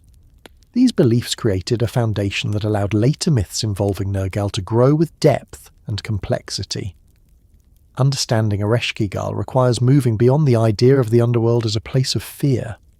The ancient Mesopotamians did not view her realm as a form of punishment. They didn't imagine her throne as a seat of torment. They saw her as the keeper of a place where the dead existed in a different state. Her authority ensured that this place remained organized. Souls entered, remained, and continued in accordance with the structure she preserved. Her throne reflected responsibility rather than dominance. When stories describe the underworld as lying beneath the desert, they are referring to the symbolic geography of ancient religion. The desert represented the limits of life. It reflected the edge of the world where survival became difficult. Beyond that edge lay a realm where life continued in a quieter form. Ereshkigal's throne beneath the desert symbolized her position, at the point where the known world transitioned into the unseen. This throne connected the living world with the domain beneath it, creating a boundary that required careful governance. Nergal's descent toward this throne was shaped by the responsibilities he carried. His connection to destruction, illness and decline had already prepared him for a role that intersected with the underworld's needs. But his earlier strength didn't grant him automatic authority. To integrate into this realm, he needed to recognize the rulership that existed before him. Ereshkigal's position demanded respect. Her throne represented a level of stability that could not be altered through force. Stories describing their encounter vary across regions and periods. Some focus on conflict, others focus on union. All reflect the idea that the meeting between Nergal and Ereshkigal created a balance between two forces that governed different aspects of existence. Nergal's role involved the transition between life and death. Ereshkigal's role involved the continuation that followed. Their connection formed a complete cycle, linking the world of movement with the world of stillness. In some versions of the myth, Nergal initially descended with little knowledge of the expectations involved. These myths describe his presence as overwhelming when he entered the deeper layers. His identity as a god of heat and wind carried force that didn't align naturally with the quiet environment of the underworld. As he moved closer to Ereshkigal's throne, this force needed to be tempered. Stories portray him as encountering rituals, guards, and laws that ensured that the realm remained consistent. These elements were not obstacles designed to challenge him. They were structures that protected the integrity of the underworld. Ereshkigal's throne represented the heart of this structure. When Nergal approached it, he wasn't entering a place of conflict. He was entering a space where roles could merge in a way that supported the balance of the cosmos. Her presence wasn't diminished by his arrival. Instead, it became part of a dynamic that reflected the interconnected nature of divine authority. Nergal brought understanding from the world above. Ereshkigal held the knowledge of the world below. Their meeting allowed these two forms of understanding to connect. Some stories describe Ereshkigal as isolated due to the nature of her realm. She didn't leave the underworld. She didn't participate in the councils of the gods above. Her environment demanded her constant presence. This isolation wasn't a sign of a loneliness. It reflected the permanence of her role. She governed a realm that existed outside the cycles of day and night. This difference shaped the nature of her authority. Her responsibilities required focus and stability. When Nergal entered her realm, he brought with him an energy shaped by the surface world. This energy didn't disrupt her authority. It expanded it. Their connection allowed the underworld to integrate the structure of decline with the structure of continuation. This integration gave the realm a dynamic quality that reflected the full cycle of existence. With Nergal's presence, the underworld gained a figure who understood the moment when life transitioned. With Ereshkigal's presence, it maintained the continuity that followed. In some versions of the myth, their meeting is described as intense. Nergal's presence, shaped by destruction and heat, clashed initially with the stillness of the underworld. But this clash wasn't destructive. It represented the merging of two different forces that needed to understand each other. Ereshkigal's response to his presence was not fear. It was recognition. She understood his role. She understood the place he held in the structure of the cosmos.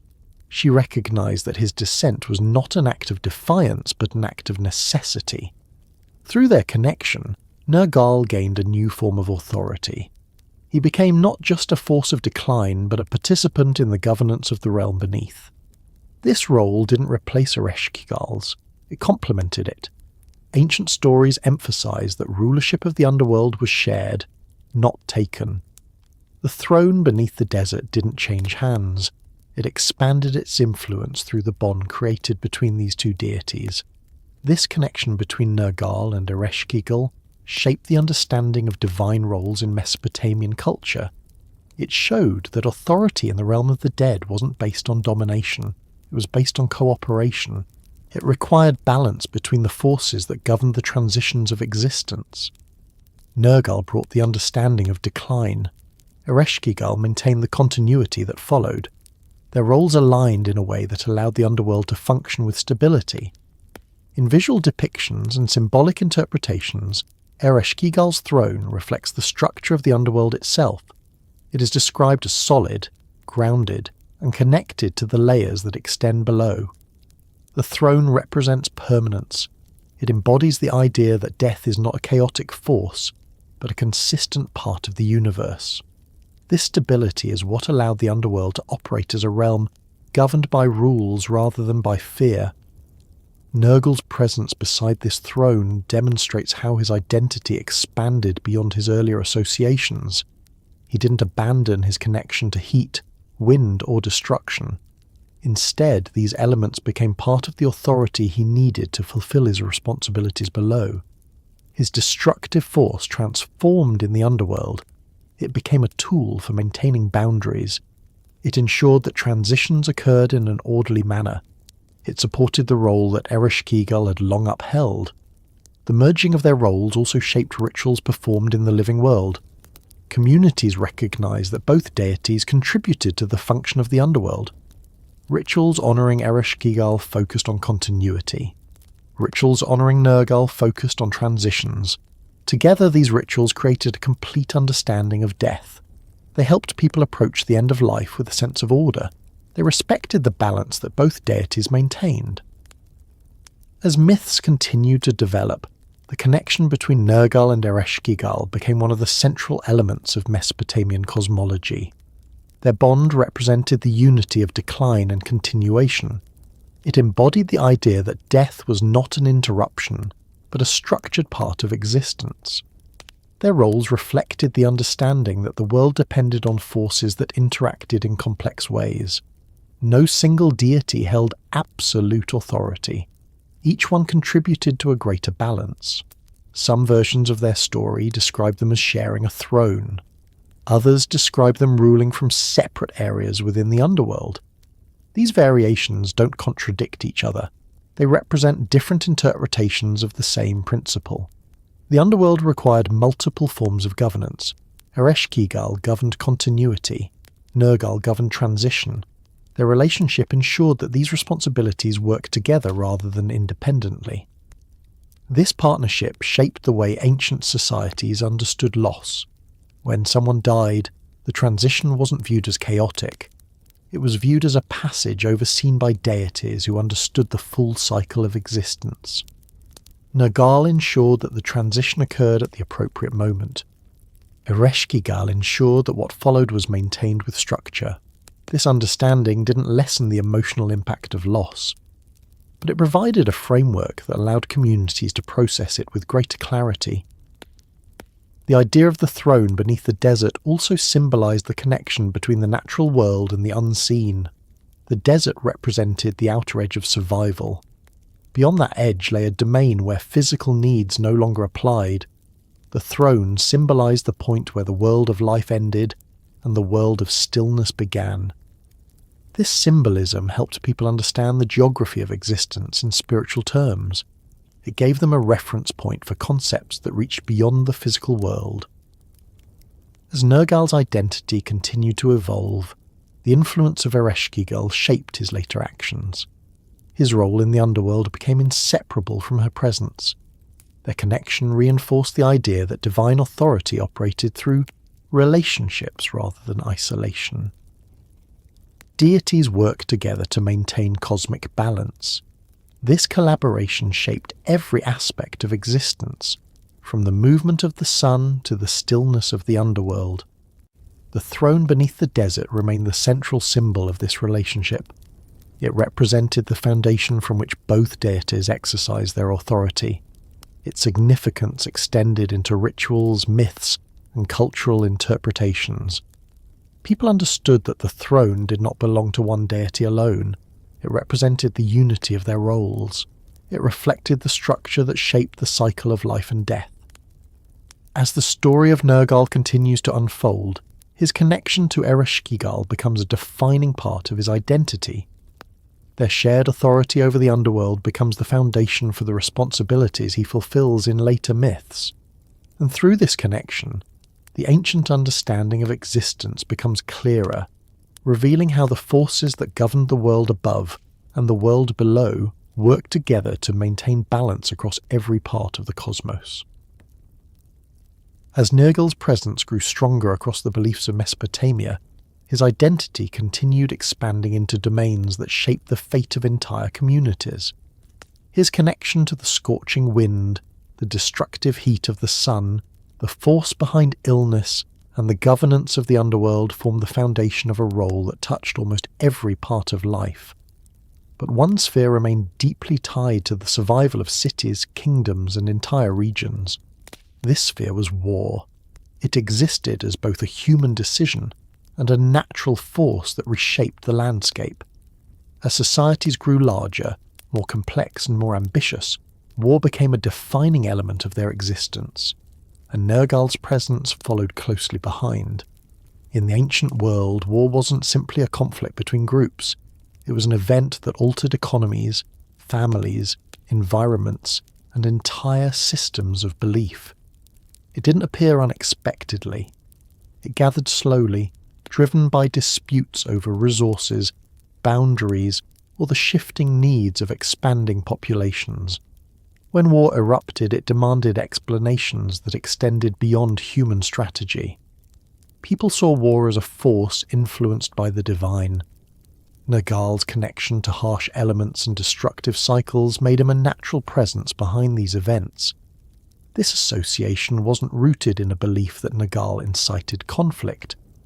Instead, it reflected the understanding that his domain included anything tied to destruction and transition. War represented both. It destroyed not only bodies but structures, fields, and relationships. It brought decline, which formed an essential part of the natural cycle. Communities saw the outcomes of war through the lens of balance. Victories and losses carried meaning that depended on the larger structure of the world. Nergal's presence in these moments wasn't based on preference. It was based on the role he played in maintaining the equilibrium between growth and decline. Texts from different regions depict Nergal walking behind armies, not as a leader, but as a force that filled the spaces where fear, exhaustion, and finality gathered. Soldiers didn't imagine him standing beside commanders. They imagined him moving through the aftermath of battle. His presence existed in the smoke rising from burned structures, the heat pressing down on weakened bodies, and the silence that followed the end of conflict. This silence represented more than emptiness. It represented the transition from movement to stillness, a transition governed by the same force that determined the end of human lives. Cities in the ancient world carried immense cultural, economic, and political significance. They represented stability. They housed rituals, markets, knowledge, and the intricate systems that held society together. The fall of a city carried consequences that extended far beyond the immediate destruction. It disrupted trade, altered alliances, and reshaped the balance of power. Nergal's association with the fall of cities reflected the understanding that such events represented more than temporary setbacks. They represented turning points in the history of regions and entire civilizations. Stories describing Nergal's influence in war rarely focus on direct intervention. They describe outcomes shaped by an unseen presence that moved with certainty. When a city fell, people saw the presence of Nergal not in the actions of soldiers, but in the inevitability of decline. They interpreted the fall as part of a larger balance that needed to be maintained. This interpretation did not diminish the human factors behind conflict. It added a layer of meaning that helped people make sense of events that felt overwhelming. In some myths, Nergal is depicted as holding a weapon symbolizing his authority over the destructive aspects of war. This weapon wasn't described as a tool of aggression. It represented his ability to enforce transitions at the level of cities. When conflict reached its peak, the presence of this weapon symbolized the moment when the balance tipped. The decision to allow a city to fall wasn't portrayed as emotional. It was portrayed as a necessary part of the cosmic cycle, overseen by a deity who understood the broader structure of existence. The idea that Nergal chose the end of cities didn't undermine the belief surrounding other deities involved in protection or success. Or, ancient Mesopotamians believed that multiple forces influenced the outcomes of battles. Protective gods supported cities, deities connected to kingship strengthened rulers, gods associated with strategy guided decisions. Nergal's role wasn't to oppose these forces. His role involved determining when the decline of a city aligned with the needs of the larger balance.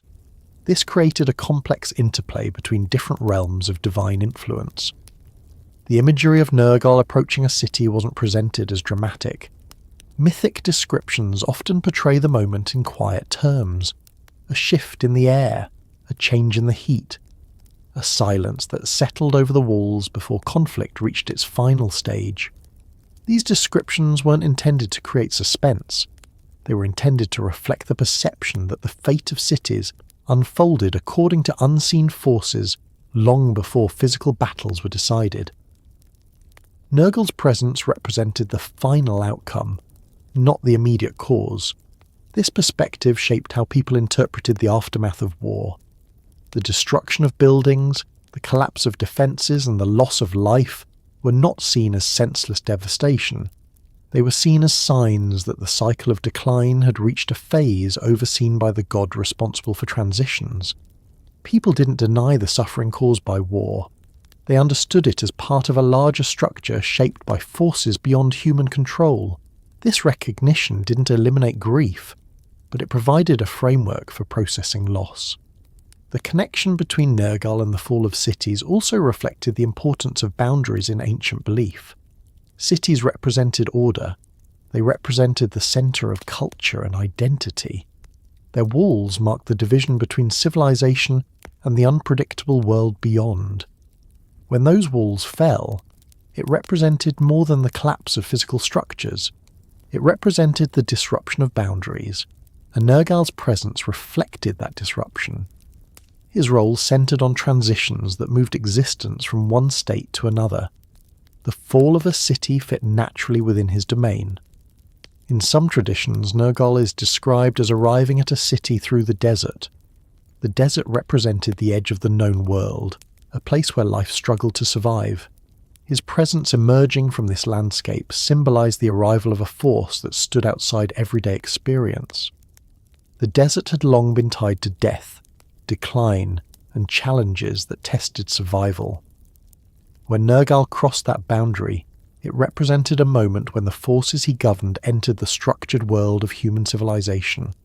This imagery didn't describe a physical journey. It symbolized the idea that war carried the potential for transformation shaped by the forces he represented.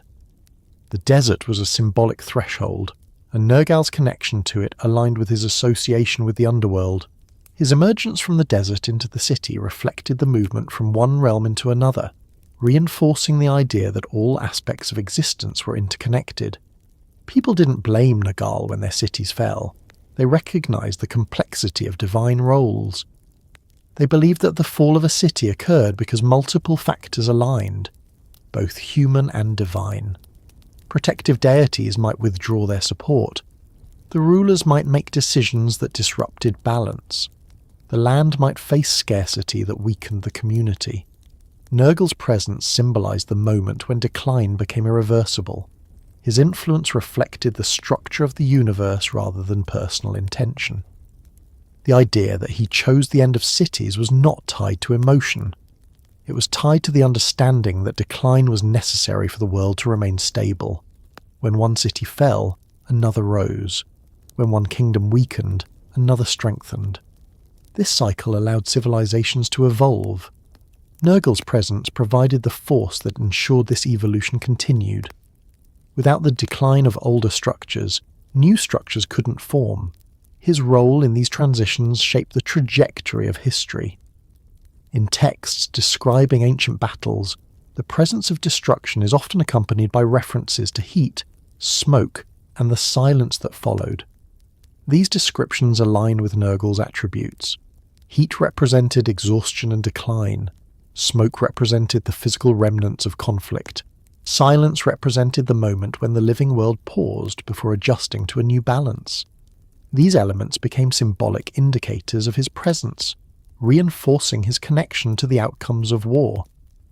The fall of cities wasn't always violent. Some declines occurred gradually. A shift in trade routes, a series of poor harvests, a weakening of leadership. In these cases, Nergal's presence wasn't tied to sudden destruction. It was tied to the slow movement of decline. People believed that he oversaw these transitions with the same authority he held over sudden events. His presence existed in the erosion of walls, the quieting of markets, and the gradual shift from prosperity to stillness. As civilizations expanded and refined their understanding of divine roles, Nergal's position within the pantheon grew clearer. He wasn't a deity of war in the modern sense. He didn't govern strategy, courage, or the actions of soldiers. He governed the outcomes that shaped history. His presence became associated with the end of battles, not the beginning. He represented the force that determined when the scale tipped against a city. This distinction shaped how people perceived him. He wasn't invoked for victory. He was acknowledged during times of instability. In some myths, Nergal is described as releasing forces that contributed to the fall of a city. These forces weren't depicted as creatures or spirits. They represented elements of decline, drought, illness, heat, weakness. When combined with conflict, these elements created conditions in which cities struggled to survive. Nergal's connection to them reflected the idea that he governed the broader spectrum of decline, not just the immediate effects of war. This understanding shaped rituals performed in times of conflict. Leaders sought protection from deities of strength, wisdom, and guidance. They didn't seek to influence Nergal directly. Instead, they acknowledged his presence to maintain harmony with the larger structure of existence. Rituals connected to him emphasized acceptance rather than persuasion. They recognized that his role could not be altered through prayer. It could only be respected. As myths continue to evolve across centuries, the image of Nergal walking through the aftermath of war became one of the most powerful representations of his identity. His presence in the quiet spaces after conflict reflected the understanding that life moved forward even after destruction. The silence he governed wasn't emptiness. It was continuity taking shape. It was the moment when the world adjusted to the new balance created by the fall of a city. This silence became one of his defining symbols. It represented the space between endings and new beginnings. It existed not only in the underworld but in the world above.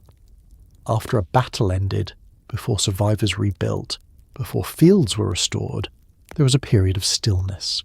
Nergal's presence in that stillness represented the order behind decline. It reflected the structure that allowed life to continue after disruption.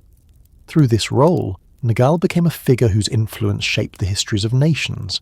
His presence existed not only in the myths that described him, but in the lived experiences of people who saw cities fall, kingdoms collapse, and the world change around them. They interpreted these events through the lens of a belief system that emphasized balance. They understood that the end of a city was not an ending of existence. It was a transition shaped by forces that maintain the structure of the universe. As Nergal's story continues, this role in decline and transition remains central to his identity. His influence moves beyond the immediate destruction of war and into the deeper understanding of how civilizations evolve. Through his presence, the ancient belief systems found meaning in the processes that shaped their world, revealing that even the harshest transitions were part of a larger order, governed by forces that ensured continuity across generations. As the myths of Nergal continued weaving themselves into the beliefs of Mesopotamian civilization, the places where mortals approached him began to take on their own rituals, shapes, and atmospheres. These places became environments shaped not merely by architecture, but by the emotional memory of the people who entered them. For a god whose presence touched the boundaries between decline and continuity, the places built in his honour reflected a deep awareness of responsibility, caution, and respect. Temples dedicated to Nergal emerged across cities, each shaped by the needs and fears of its community. These structures became among the most solemn spaces in Mesopotamian life. The ancient world didn't separate architecture from belief. Buildings weren't simply shelters, they were vessels containing rituals, stories, and interpretations of the divine. A temple was not only a place to pray, it was a place to encounter order. People entered these spaces aware that they were stepping into a domain shaped by forces beyond their control. Temples dedicated to Nergal reflected this understanding with clarity. They weren't loud, they weren't decorated with excess. They carried weight through stillness, through the materials used to construct them, and through the rituals performed inside their walls. Many early temples dedicated to him were built from stone, clay bricks, and materials shaped by fire. This combination held symbolic meaning. Stone represented endurance, the unchanging aspects of the world that persisted through generations. Clay bricks, hardened through heat, reflected transformation, the same force that shaped his identity. Fire was not used here as a destructive element. It was used as a tool to solidify the structures that honoured a god connected to decline. This integration of symbolism reflected a widespread belief that every aspect of a temple held meaning. People understood that Nergal represented elements of life that demanded caution. He governed transitions that shaped existence in irreversible ways. As a result, his temples were approached with a different atmosphere than those dedicated to deities of prosperity, fertility, or wisdom. Worshippers didn't enter his sacred spaces seeking abundance or protection. They entered seeking balance, stability, and harmony with the forces he governed. These distinctions shaped the way rituals unfolded inside. The entrances to his temples often carried an air of quiet presence. Stone doorways were built thick and heavy, emphasizing the boundary between the world outside and the domain within. Stepping through these doorways felt like crossing into a place governed by rules deeper than everyday experience. The sound inside the temple changed. The walls absorbed noise, footsteps softened, conversations became murmurs. The stillness reflected the realm Nergal helped oversee. Decline wasn't chaotic. It followed a structure, and his temples reflected that structure through atmosphere alone. Inside, temple layouts varied from city to city, but each carried certain consistent features. The central chamber often held an altar where offerings were placed. These offerings weren't meant to attract favour in a direct sense. They served as expressions of reverence toward the force that governed the transition between worlds. Offerings included incense, food, small figurines, and items shaped by fire. The act of placing these offerings wasn't dramatic. It was deliberate, calm, and rooted in the belief that acknowledging the force of decline helped maintain universal balance. Lighting inside the temple played a significant symbolic role. Lamps made of clay and filled with oil created a gentle glow rather than a strong brightness. This choice wasn't accidental. A harsh, brilliant light would have reflected the destructive heat associated with Nergal in the world above. A softer glow reflected the stillness associated with his role in the underworld. The contrast created between the scorching world outside and the dimly lit quiet inside reinforced the duality that defined his identity. Temples dedicated to him often featured artwork emphasizing boundaries rather than aggression. Reliefs carved into stone depicted scenes of the underworld, gates, and transitions. These images weren't frightening. They were structured, orderly, and composed of symbols representing the relationship between the living world and the realm beneath it. They reflected the belief that even in decline, purpose existed. The imagery served as a reminder that Nergal's role was not random destruction but regulated transition. Priests who served in these temples carried responsibilities that differed from those serving other deities. Their rituals focused not on prosperity, but on stability. They were responsible for maintaining calm within the community during outbreaks of illness and during periods of conflict. They performed ceremonies intended to align the population with the forces governed by Nergal. Their authority came from understanding cycles of decline, interpreting signs and guiding people through moments of uncertainty. These priests also maintained the temple's archives. They recorded omens associated with sickness, dreams interpreted as messages from the realm below, and patterns observed across seasons. Their writings contributed to the broader understanding of disease, decline, and the structure of transitions. These records didn't simply describe events. They provided context, creating a bridge between the physical world and the unseen forces believed to guide it. The priest's work reinforced the idea that Nergal governed decline with order, rather than with chaos. The rituals performed within these temples reflected a deep awareness of the fragile balance between life and the forces that governed its limits. Some ceremonies involved the burning of incense that produced thick, steady smoke. Smoke carried meaning across many ancient cultures. It represented the movement from the physical into the unseen. In Nergal's temple, this symbolism reinforced the idea that offerings could cross the boundary between worlds. The gentle movement of smoke through the air acted as a reminder that transitions occurred gradually, with structure rather than with violence.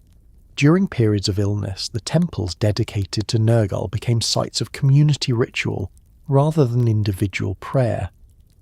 Groups gathered to acknowledge the force behind the unseen currents moving through their society. They didn't see sickness as an enemy to be expelled. They saw it as part of the world's cycle, overseen by a deity who understood decline. The ceremonies performed during these moments weren't intended to stop illness entirely. They aimed to restore balance by acknowledging the force behind it.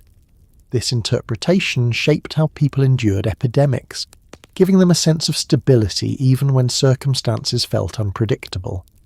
Temples also served as places where officials sought guidance during times of political instability. When cities faced challenges, leaders entered these sacred spaces searching not for promises of victory but for understanding.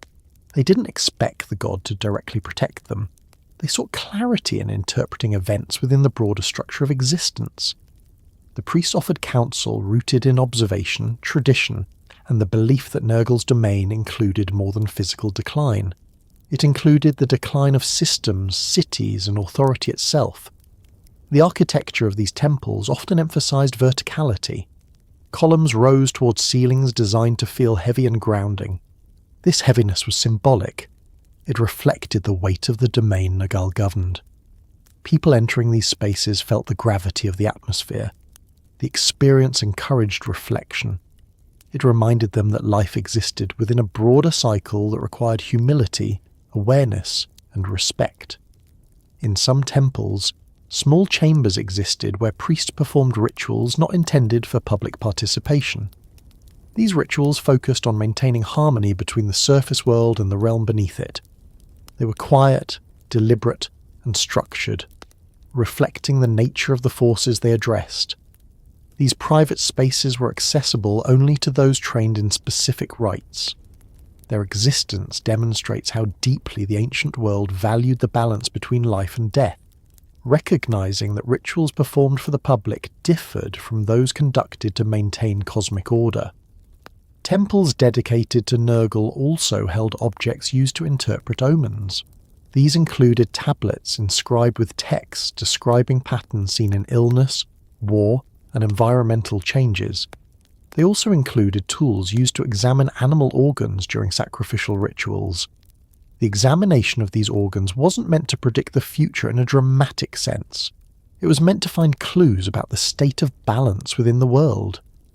Priests interpreted these signs through the framework of divine influence, understanding that the physical world reflected the structure maintained by the gods. These objects reinforced the belief that Nergal governed decline with precision. He didn't act erratically. His presence followed patterns that could be interpreted through careful observation. Communities relied on priests to identify when imbalance occurred. This reliance wasn't rooted in fear. It was rooted in trust, in the understanding that divine structure shaped both prosperity and decline. People saw convenience and hardship as parts of the same system, overseen by forces that ensured the world remained stable. As stories describing Nergal's involvement in war and illness spread across regions, temples dedicated to him grew more prominent. Their locations varied. Some stood near city gates, reflecting the belief that they guarded the threshold between the structured world and the unpredictable areas beyond. Others stood in quieter districts, located near burial grounds or places associated with transitions. Regardless of placement, each temple served as a reminder that decline existed alongside growth, that transitions required guidance, and that humanity's place in the world depended on alignment with the forces governing those transitions.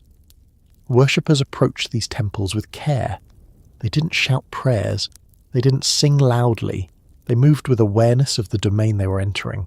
They whispered the name of Nergal because his presence demanded a certain reverence. Whispering wasn't an expression of fear. It was an acknowledgement of the weight of his authority. Loud voices felt out of place in a space shaped by stillness, structure, and the delicate balance between life and the unseen. In some cities, festivals dedicated to Nergal took place during the hottest parts of the year. These festivals didn't celebrate destruction. They recognized the role of heat in shaping the world. They acknowledged the force that governed both decline and renewal. Rituals during these festivals often involved processions carrying torches or lamps, symbolizing the connection between fire, transformation, and the structure of Nergal's domain. The atmosphere was calm rather than jubilant. The focus was on endurance, stability, and acceptance of the cycles that shaped existence. The temple grounds themselves often included courtyards where the community gathered. These spaces allowed people to come together without disturbing the quiet atmosphere inside. The courtyards served as places where individuals reflected on their experiences, shared knowledge, and discussed patterns seen in the world around them. The temples acted not only as places of worship, but as centers of understanding. They helped communities process events that shaped their lives, providing a framework for interpreting both prosperity and hardship. The connection between temples and public life extended beyond ritual. Temples served as places where records were stored, where agreements were witnessed, and where important decisions were discussed. The authority of the deity extended into civic life. Leaders sought counsel within these walls, knowing that the forces shaping their communities required careful attention. This integration reflects the close relationship between belief, governance, and the natural world. As Nergal's influence spread across regions, his temples became markers of cultural identity. They reflected a shared understanding of the role decline played in the world. These structures reminded people that transitions weren't chaotic. They followed a path governed by forces older than any city. temples dedicated to Nergal stood as reminders of the stability hidden within decline, the structure found within endings, and the continuity maintained by the realm beneath the desert. Over time, the appearance of these temples changed. New dynasties rebuilt them, adding layers that reflected the architectural styles of their periods. Yet the core atmosphere remained the same. The stillness persisted. The dim glow of oil lamps continued shaping how people moved through the space. The whispering of his name continued as a sign of respect. The beliefs embedded in these structures remained steady even as cities rose and fell around them. Some temples eventually became ruins. Time wore down their stones, sand filled their courtyards, roofs collapsed under the weight of centuries. But even in ruin, they carried a certain presence. Travellers who passed by these remnants often described feeling a quiet heaviness in the air. The remnants of the walls still reflected the structure of a god who governed transitions. These ruins served as reminders that decline itself carried meaning, reinforcing the concept that Nergal's presence extended into both the physical and symbolic aspects of existence. As the story of Nergal continues to unfold, these temples remain central to understanding how mortals engaged with him. They show that his domain wasn't feared in isolation. It was understood as part of the world's balance. The places where people whispered his name reveal the depth of respect his presence commanded, reminding us that the boundary between decline and continuity was approached with awareness, reverence, and an understanding that shaped every part of ancient life. As the beliefs surrounding Nergal settled into the structure of ancient Mesopotamian life, the people who stood closest to his domain were those responsible for reading the signs that shaped their world. These figures were the priests entrusted with interpreting shadows, omens, and patterns that others couldn't decipher. Their work reached beyond rituals and daily offerings. It extended into the fabric of decision-making that guided their cities. They became the individuals who understood how to detect the movements of a force that rarely spoke through direct revelation. Nergal's influence wasn't expressed through bright visions or dramatic moments. It appeared through subtle shifts, patterns noticed by those trained to observe. The priests became the bridge between the unseen and the lives of the people who depended on their insight.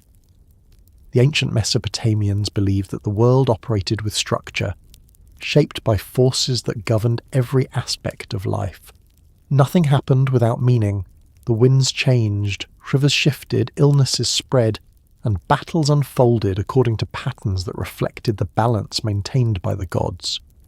The priests of Nergal didn't attempt to control these patterns. They observed them, recorded them, and interpreted what each movement meant for the community. Their work required patience, steady attention, and deep understanding of the forces behind decline and transition. Temples dedicated to Nergal served as repositories for records describing signs associated with sickness, war, environmental shifts, and political changes.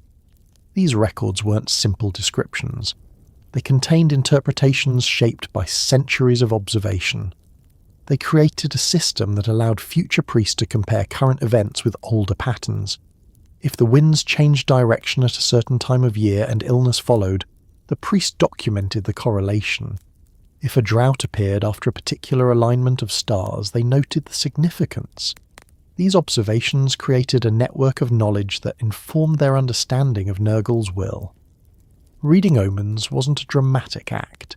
It required methodical examination of signs. Priests approached their work with seriousness. They used tools shaped over generations of practice.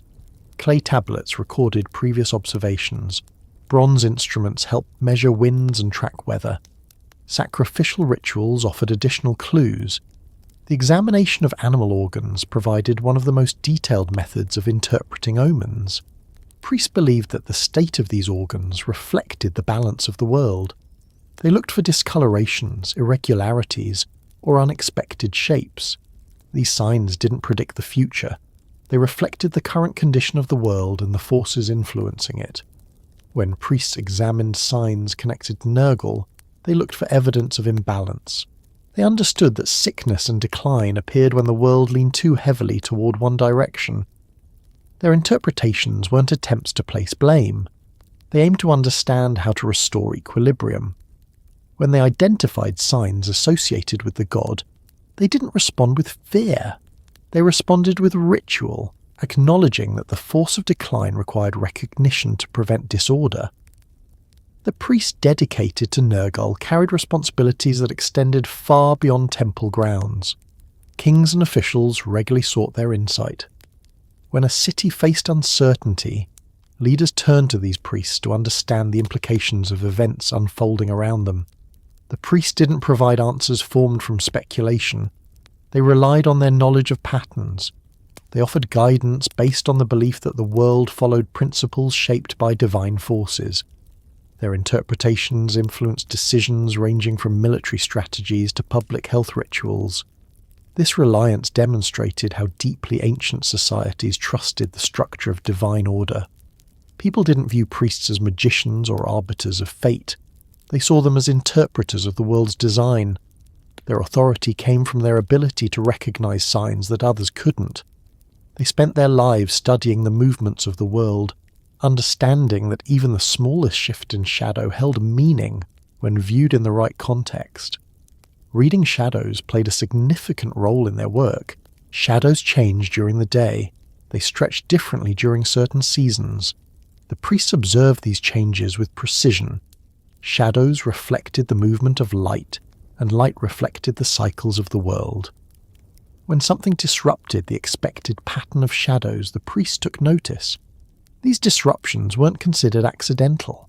They represented signs that a force connected to decline might be shifting its influence. The connection between shadows and Nergal wasn't symbolic in a poetic sense. It reflected observable reality. The scorching heat associated with him created harsh light. Harsh light created sharp shadows. When the intensity of the sun changed, the shadow shifted. These connections allowed priests to understand when his presence might be influencing the world above. Shadows acted as markers in the environment, clues left behind by the movements of forces that shaped the structure of life. Priests also paid close attention to the patterns of illness. They recorded when certain symptoms appeared, how quickly sickness spread, and which groups faced the greatest impact. These observations weren't meant to isolate causes. They helped identify the presence of imbalance. When illness struck suddenly or spread in unexpected ways, the priests interpreted these events through the lens of Nergal's domain. They didn't imagine that he caused sickness directly in each case. They believed he governed the conditions that allowed sickness to appear. Understanding those conditions allowed them to advise leaders on how to respond. During times of conflict, the priests played an equally important role. They observed signs before battles, analysing the patterns in weather, the behaviour of animals, and the outcomes of ritual examinations. They advised military leaders on whether conditions aligned with decline or with stability. Their guidance didn't replace military strategy. It complemented it. Leaders understood that battles unfolded according to both human decisions and divine structure. The priests helped them interpret the structure that governed the larger forces at work. The work of these priests demanded discipline. They maintained records with accuracy. Knowing that future generations relied on their observations, they studied the writings of earlier priests, comparing them with signs appearing in their own time. They understood that the world changed, but the principles governing it remained steady. Their interpretations required knowledge of both past patterns and present circumstances. Without this dual perspective, their understanding of Nergal's will would be incomplete. Their work wasn't isolated from the community. People visited temples seeking clarity on personal matters. They asked priests to interpret dreams, signs in daily life, and unexplained events. The priests didn't dismiss these concerns. They examined each one through the framework of their knowledge. They recognized that personal experiences often reflected broader patterns. A dream involving shadows or gates, for example, could indicate an alignment with forces governed by Nergal. The priests interpreted these signs not to predict future events, but to explain the balance-shaping current circumstances. The priest's connection to Nergal didn't grant them immunity from decline or suffering. They understood that their role placed them close to forces that shape the limits of life. This closeness didn't make them fearful, it made them aware. Their work didn't focus on avoiding decline, it focused on understanding it. They accepted that the world needed someone who could interpret the signs connected to transitions. They filled that role with deliberate intention. The presence of these priests also shaped how the community understood the underworld. They didn't describe it as a place of mystery. They described it as a structured realm governed by deities who maintained continuity. Their interpretations helped the community view death not as disappearance, but as transition. Their explanations reinforced the belief that Nergal and Ereshkigal oversaw these transitions with order. This understanding eased the fear that might otherwise shape the end of life. In the temples, the priests practiced recitations connected to their interpretations. These recitations weren't dramatic incantations. They were steady, rhythmic texts passed down across generations. Their purpose was to align the community with the structure maintained by the gods. Recitations connected to decline acknowledged the presence of Nergal. These recitations didn't ask him to change his will. They expressed respect for his role, recognizing that transitions required stability. The priests were also responsible for teaching their successors. They trained new apprentices in the methods of observation, interpretation, and record-keeping. This training took years. It required patience, discipline, and dedication. Apprentices learned to read ancient tablets, to understand correlations between signs, and to approach rituals with calm intention. They learned that each sign carried weight, but that interpretations required caution. Jumping to conclusions could disrupt the balance. Patience ensured accuracy. As apprentices progressed, they took on more responsibility. They learned to observe shadows at different times of day, to interpret the behavior of birds or animals, and to examine the results of sacrificial rituals. They practiced reading clay tablets filled with centuries of observations. Through this training, they gradually gained the insight needed to contribute to the preservation of balance. Their work continued the legacy of earlier generations, maintaining knowledge that shaped the understanding of Nergal's influence. The work of interpreting signs didn't rely solely on written records. Priests combined observation with intuition developed through years of practice. This intuition wasn't abstract. It was informed by consistency. When patterns aligned in recognizable ways, intuitive understanding allowed the priest to interpret subtle shifts. This combination of knowledge and intuition formed a complete system that guided their work. The connection between the priests and the community remained steady, because people trusted the structure these priests upheld. They understood that the priests didn't make decisions based on personal preference. They relied on patterns shaped by divine forces. Their interpretations helped guide communities through times of uncertainty. This trust strengthened the importance of the priests in daily life, reinforcing the role of the temple as a center of understanding. During severe outbreaks of illness, the priests remained active. They didn't remove themselves from the community. They worked to interpret the signs that indicated the severity of the imbalance. They advised leaders on ceremonies to perform. They instructed people on rituals meant to restore stability. Their work helped communities endure hardship with structure rather than chaos. This structure didn't eliminate suffering, but it provided a sense of order that helped people remain grounded. In times of war, the priests interpreted signs related to the broader consequences of conflict. They advised leaders when decline aligned with the needs of the world. They helped them understand when a city stood vulnerable to forces beyond human control. Their interpretation didn't aim to prevent decline. It aimed to ensure that transitions occurred within the structure of divine order. Their guidance helped leaders accept outcomes shaped by forces larger than their own decisions. The priest's role extended into the underworld through ritual connections. While they didn't physically enter that realm, they communicated with forces associated with it through offerings, recitations, and symbolic gestures.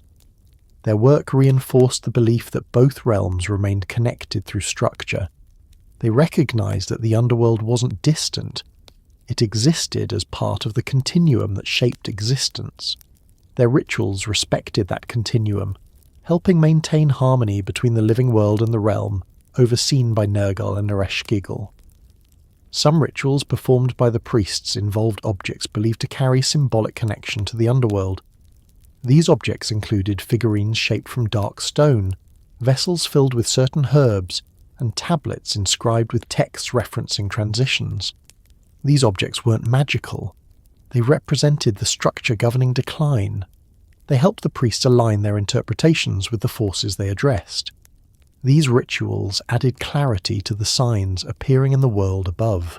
The importance of the priests became particularly evident during periods of drought. Water shortages placed immense strain on communities. The priests interpreted the signs associated with these events through their understanding of balance. They advised on ceremonies meant to restore harmony. They emphasized the need for stability rather than panic. Their interpretations helped communities approach hardship with awareness rather than fear, recognizing that all events aligned with broader forces shaping the world. Their influence reached into every domain of life. People consulted them for guidance on agricultural cycles, travel, trade, and personal transitions. The priests didn't govern these decisions. They interpreted patterns that informed them. Their interpretations helped people make choices aligned with the structure of existence.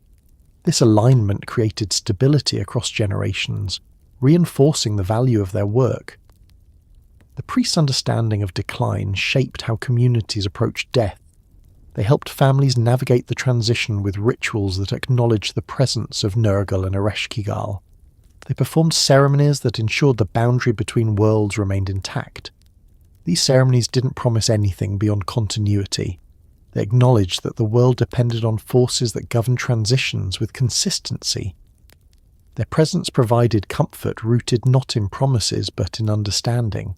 As the story of Nergal continues, the work of these priests becomes a central part of how his influence extended across the ancient world. Their interpretations created the link between divine structure and daily life. Their presence ensured that communities remained aligned with forces that governed both decline and continuity, revealing how deeply the ancient world relied on the understanding of those who could read the shadows and interpret the will of a god whose presence shaped the boundaries of existence. As centuries passed and the stories of Nergal spread across regions, his identity began to settle into a more complex position within the evolving structure of belief. He existed as both a divine force governing decline and a figure whose presence shaped the understanding of transitions in the ancient world. But as new cultures rose and as knowledge expanded, not everyone approached these narratives with the same certainty that shaped earlier generations. Skeptics and scholars emerged, each bringing their own perspective to the myths. Their interpretations didn't erase the presence of Nergal. They reshaped it, placing him within a broader search for historical understanding. The ancient world didn't separate myth from daily life.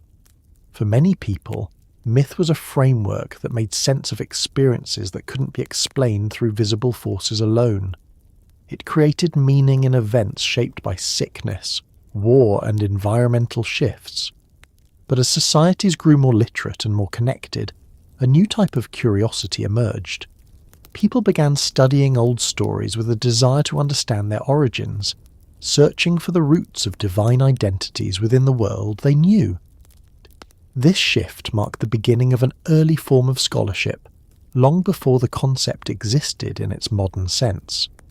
Among these early thinkers were individuals who studied clay tablets, temple records, and oral traditions. They attempted to piece together the origins of deities like Nergal, analysing how their roles reflected the needs and fears of the communities that worshipped them. These scholars recognised that Nergal's identity wasn't static. It shifted across regions and eras. In one city he represented the heat of the midday sun. In another he embodied the fear of disease. In others still, he emerged as a force tied to war or the governance of the underworld. These scholars understood that no single version of Nergal captured his entire identity. This effort didn't diminish his importance. It revealed the depth of ancient belief systems. It showed that deities evolved along with the cultures that honoured them. Scholars saw Nergal not as a single figure, but as an accumulation of roles that developed across centuries. Each layer added something new to his identity, shaped by the environment, the concerns of rulers, and the needs of the people. Through this understanding, scholars attempted to trace the origins of his myth, searching for the earliest references that might reveal how he became connected to the forces he governed. Some scholars focused on linguistic evidence. They studied the names used for Nergal in different periods, examining how they changed over time. The earliest references depicted him as a force tied to heat and destruction. Later inscriptions connected him to the underworld. This evolution suggested that Nergal's identity grew in response to the structure of society. As communities expanded their understanding of the world, they assigned new responsibilities to the deities they worshipped. Nergal became a figure who connected natural forces with spiritual transitions, reflecting the needs of civilizations facing conflict, disease, and the inevitability of death. Other scholars examined archaeological evidence. They studied temple ruins, noting changes in architectural styles and rituals. They compared artifacts discovered in different regions. Through these observations, they traced how worship of Nergal spread across cities. They found evidence of his presence not only in large urban centres but in smaller settlements, where sickness and environmental challenges shaped daily life. These findings revealed that Nergal's influence wasn't limited to powerful kingdoms. His presence touched communities across a wide range of social and economic contexts.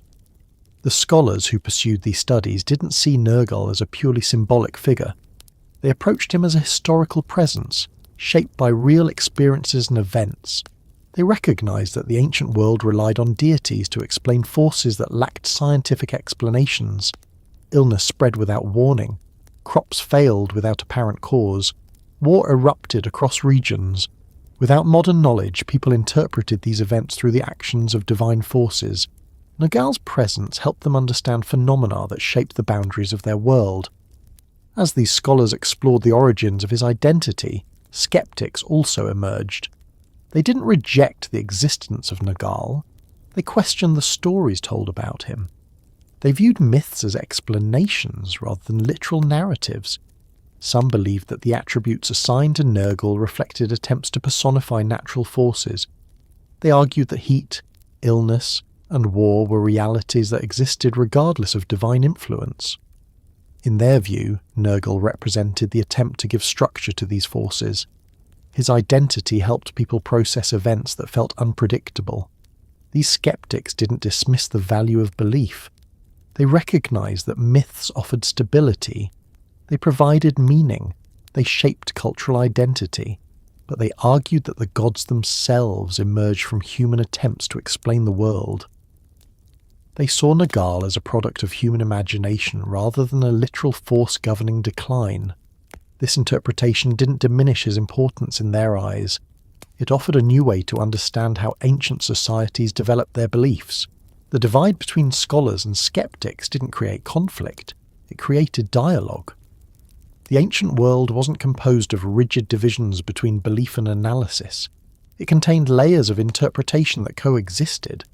People could honour Nergal in ritual while also discussing his origins. They could participate in ceremonies while acknowledging that myths evolved over time. This coexistence allowed ancient cultures to explore their own stories without dismantling the structure of belief that supported their societies. Some scholars attempted to place Nergal within a broader historical context. They compared his attributes with those of deities from neighbouring cultures. They noticed similarities between Nergal and gods of war or death in other traditions. These comparisons suggested that certain roles existed across different civilizations. Decline, illness, and war appeared everywhere. As a result, societies across regions created deities to represent these forces. The similarities offered insight into how human experience shaped divine identities. Other scholars focused on how political shifts influenced the evolution of Nergal's role. They argued that certain dynasties promoted specific deities to strengthen their legitimacy. If a ruler wanted to emphasize their authority over life and death, they might promote worship of Nergal. If they wanted to emphasize continuity or stability, they might elevate Ereshkigal. By studying these patterns, scholars traced how political needs shaped the prominence of particular gods. This analysis added another layer to the search for a historical understanding of Nergal. In some cases, scholars examined texts describing Nergal's descent into the underworld. They interpreted these stories as symbolic narratives reflecting societal transitions. The descent represented the movement from the known into the unknown. The 7 gates represented layers of understanding. Ereshkigal represented the realm of continuity. Nergal's presence reflected the need to connect decline with continuation. These interpretations didn't claim the story was fictional. They argued that the story reflected deeper truths about existence. Skeptics approached these myths differently.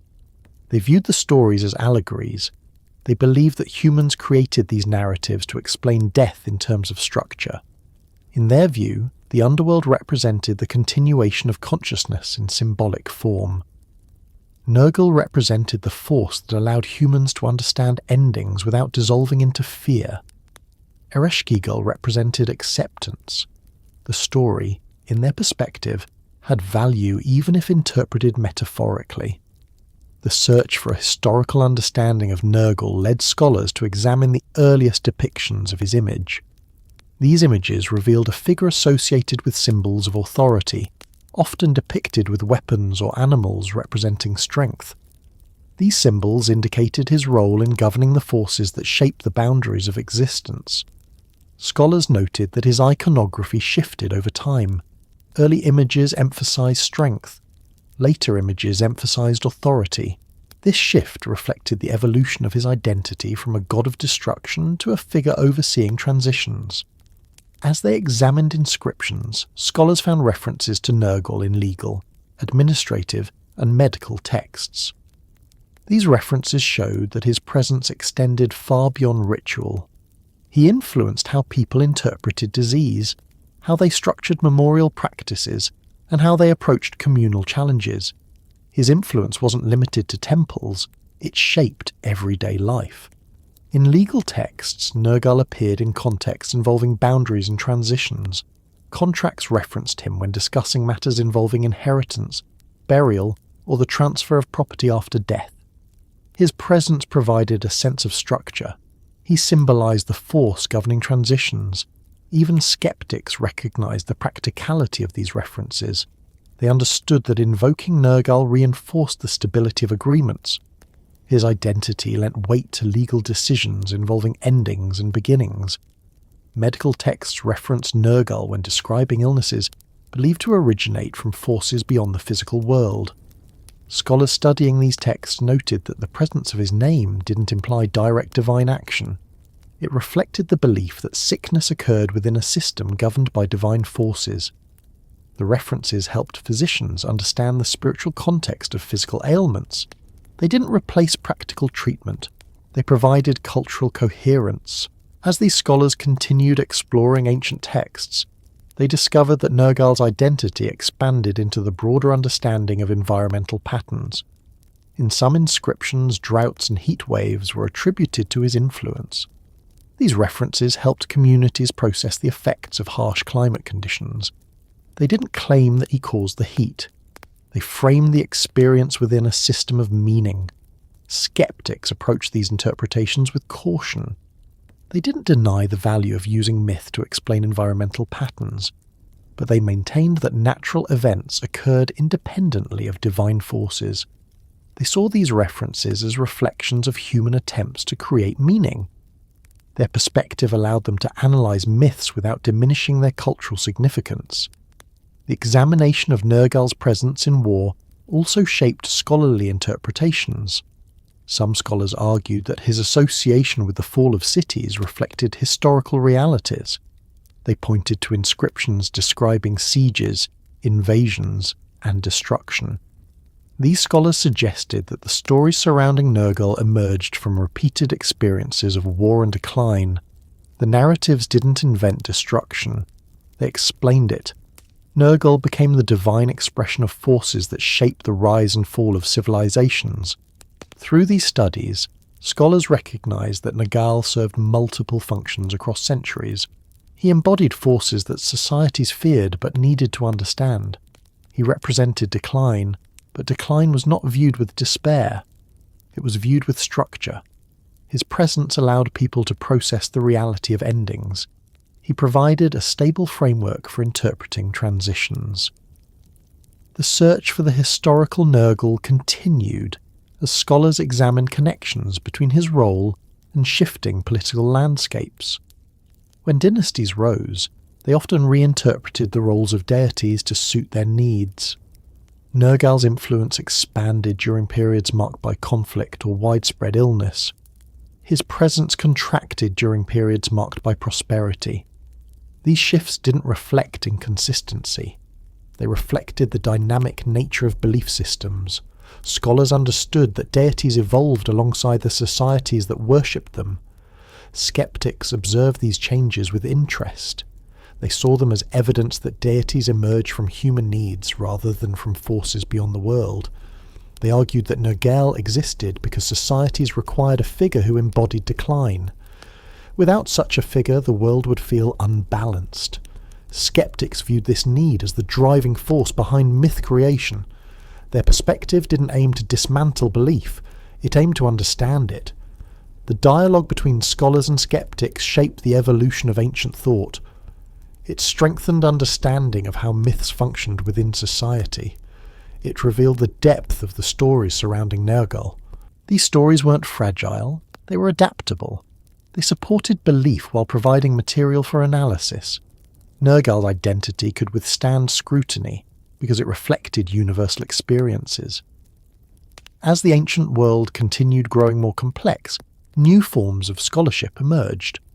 In some centres, scribes dedicated themselves to collecting older narratives, preserving stories from earlier periods. These scribes recognized the importance of maintaining a record of belief. They didn't interpret the stories for their own benefit. They recorded them to ensure continuity. Their work contributed to the preservation of Nergal's identity across centuries. Some scholars attempted to identify historical figures who might have inspired aspects of Nergal's identity. They searched for leaders associated with destruction or military authority. They studied inscriptions describing rulers who governed harsh environments or who oversaw transitions after periods of conflict. These scholars suggested that certain traits associated with these leaders might have contributed to the development of Nergal's myth.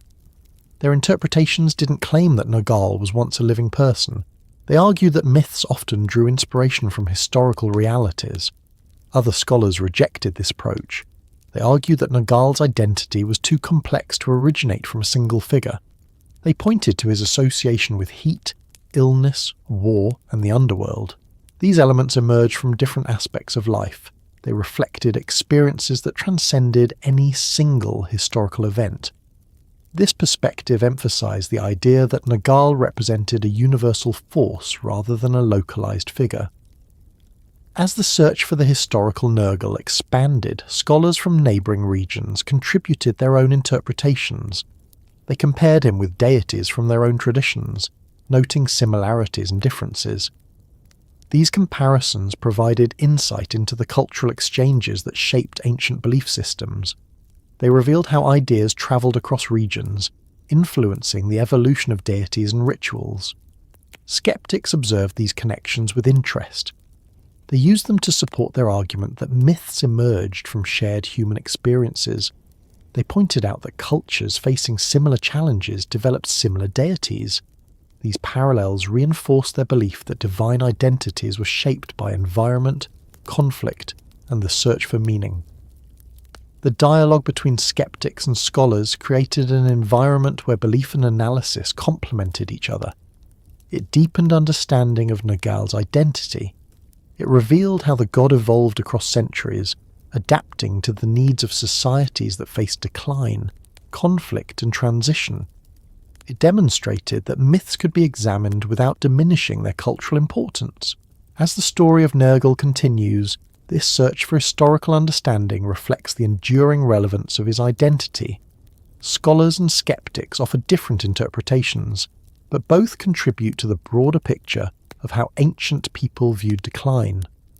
Their work reveals the depth of belief systems shaped by the need to understand forces that governed both life and the boundaries of existence. Through their efforts, the figure of Nergal becomes clearer, not as a single narrative, but as a complex identity shaped by generations seeking meaning in the transitions that define their world. Across the long timeline of human existence, fear has remained one of the most constant forces shaping cultural memory. It appears in the stories societies tell, in the rituals they form, and in the structures they build to make sense of the world around them.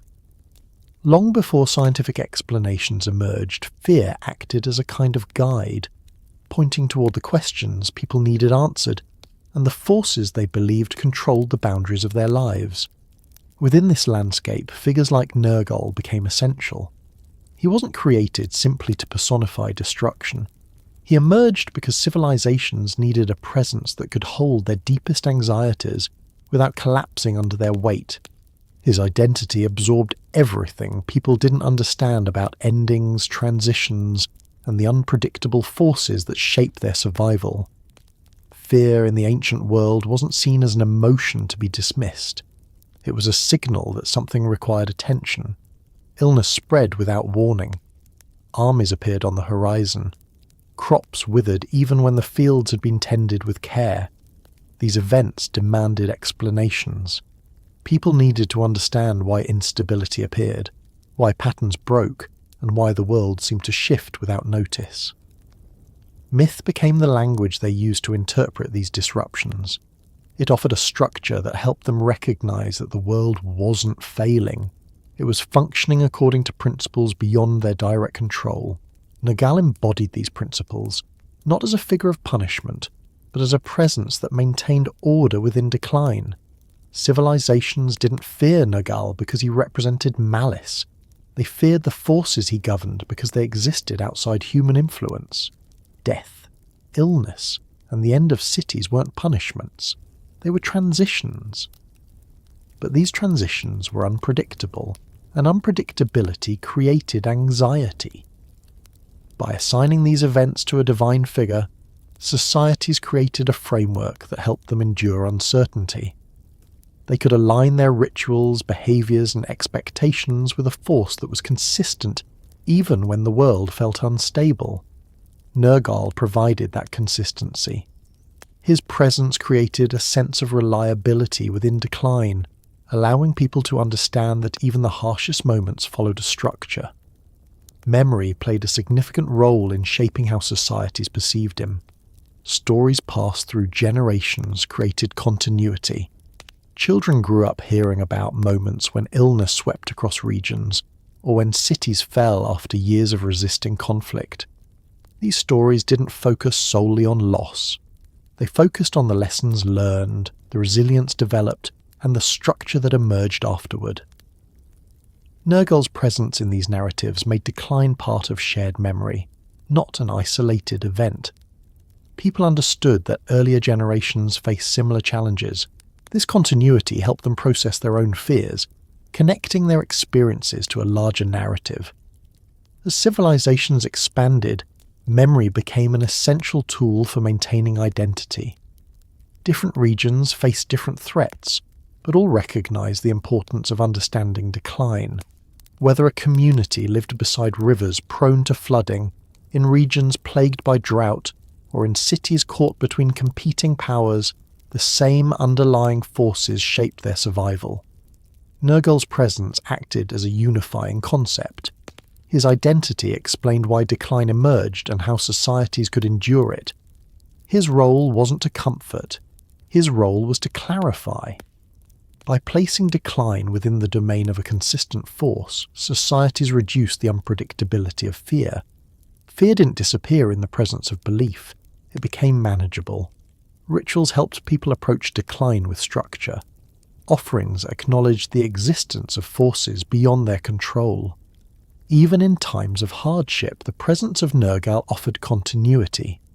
People didn't feel abandoned. They felt part of a world governed by forces that understood the full cycle of existence. This understanding shaped how they approached challenges, It gave them tools to interpret unexpected events, allowing them to continue building their lives even when circumstances turned difficult. Throughout different periods, the psychology of fear influenced how Nergal's identity evolved. In times marked by stability, his presence receded into the background. He didn't disappear, he remained part of cultural memory, a figure who governed transitions even when transitions appeared distant. But during periods of upheaval, his presence grew stronger. People sought explanations for rapid change. They looked for structure within uncertainty. Nergal provided that structure. His identity became more prominent, not because people desired destruction, but because they needed a presence capable of holding the weight of their collective fears. This pattern can be traced across ancient inscriptions, temple practices, and the evolution of myth. When illness spread across regions, Nergal appeared in medical texts as the force behind the imbalance. When war disrupted trade routes or altered alliances, he appeared in political rituals as a reminder of the forces governing decline. When cities eroded over time due to environmental shifts, his presence appeared in inscriptions describing the cyclical nature of civilization. These patterns reveal how deeply his identity was woven into the psychology of communities facing unpredictable forces. Scholars who studied these texts recognized that civilizational fear wasn't irrational. It reflected acute awareness of the fragility of life. The ancient world lacked modern systems of prediction, medicine, and infrastructure. Even a minor shift in climate could create widespread consequences. Fear emerged from the lived experience. Myth translated that fear into narrative. Nergal became the embodiment of a truth that every society understood. Endings were unavoidable, but they didn't have to be chaotic. By creating a figure who governed decline, societies developed a form of emotional resilience. They accepted that decline had a purpose. They believed that transitions happened because the world required balance. Even skeptics who questioned literal interpretations of myth recognized the psychological value of this belief. Communities needed a way to interpret events that threatened their survival. Assigning these events to divine governance created stability. It allowed people to prepare for hardship without feeling overwhelmed by uncertainty. Rituals performed in Nergal's honor reflected this psychological need. Communities gathered not to seek protection from him, but to acknowledge the structure of the world. These rituals created communal stability. They reminded people that they faced hardship together. The shared acknowledgement of decline formed a bond between individuals, strengthening social cohesion. This cohesion helped societies endure challenges that might have otherwise fractured them. In some regions, stories evolved describing Nergal as a figure who enforced boundaries. These boundaries weren't punitive. They ensured that life didn't exceed the limits of the world's capacity. The ancient Mesopotamians understood that unchecked growth disrupted balance. If a city expanded too rapidly, resources became strained. If populations increased beyond what the land could support, hardship followed. Nergal's presence reflected these realities. He represented the force that maintained balance when human ambition pushed against the limits of nature.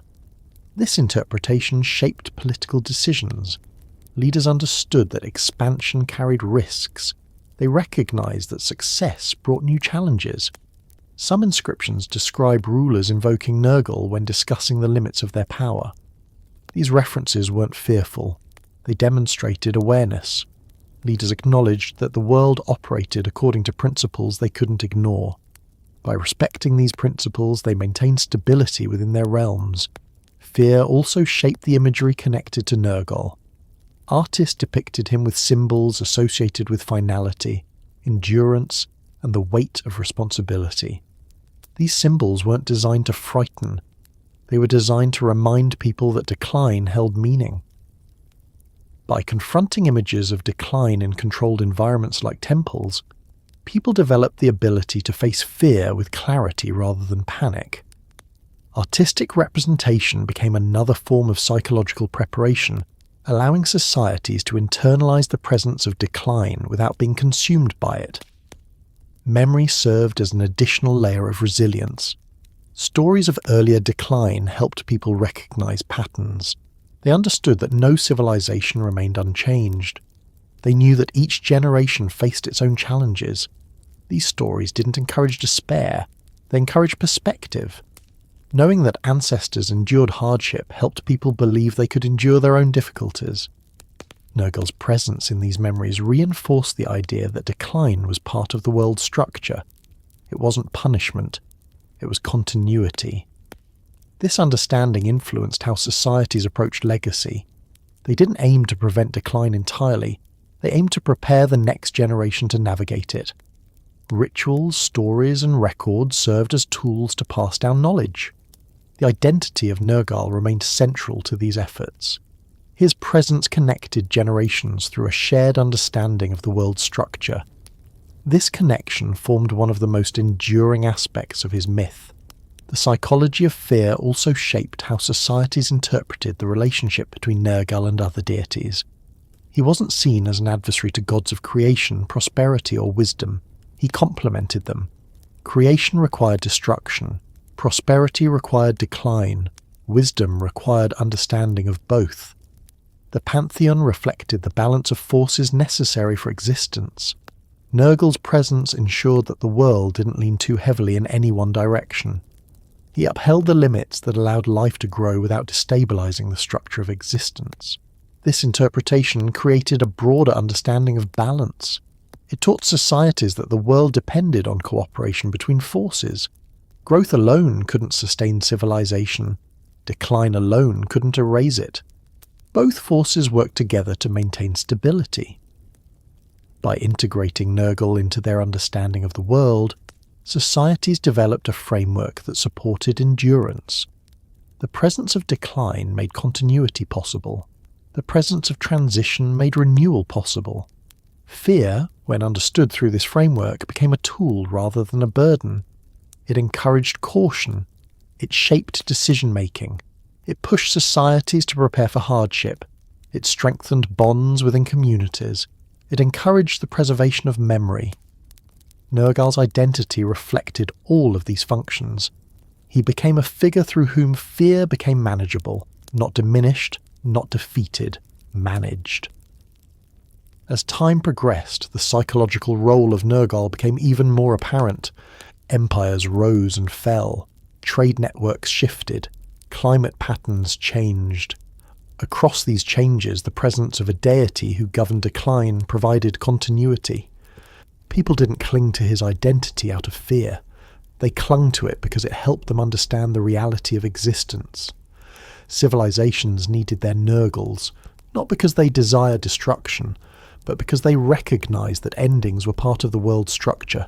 The presence of Nergal within cultural psychology also revealed how societies approached collective trauma. When disasters struck, whether through conflict, illness, or environmental change, people turned to shared narratives for stability. These narratives provided structure. They offered explanations. They connected individuals through a common understanding. Nergal's role in these narratives reflected the reality that hardship required a force capable of encompassing its weight. His presence allowed societies to integrate trauma into memory rather than allowing it to fracture their identity. The need for such figures extends beyond individual cultures. Throughout human history, societies have created deities, symbols or principles that represent the forces shaping decline. These figures provide the same psychological function across different eras. They absorb fear, offering a structured way to interpret reality. Nergal's identity remains one of the earliest examples of this pattern.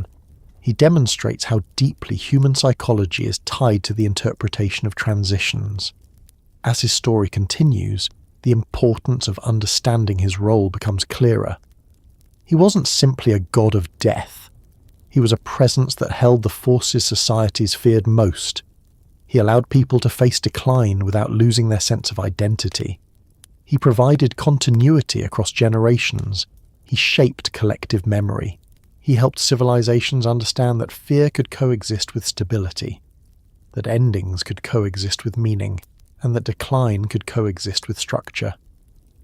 This understanding carries into the next stage of his story, where the presence of myth converges with the experiences of ancient people, searching for meaning within the limits of life and the enduring stability maintained by the forces that govern the world. As Nergal's story reaches the space where myth meets the long memory of humanity, his presence continues to move quietly through the structures people build to understand the boundaries that shape their world.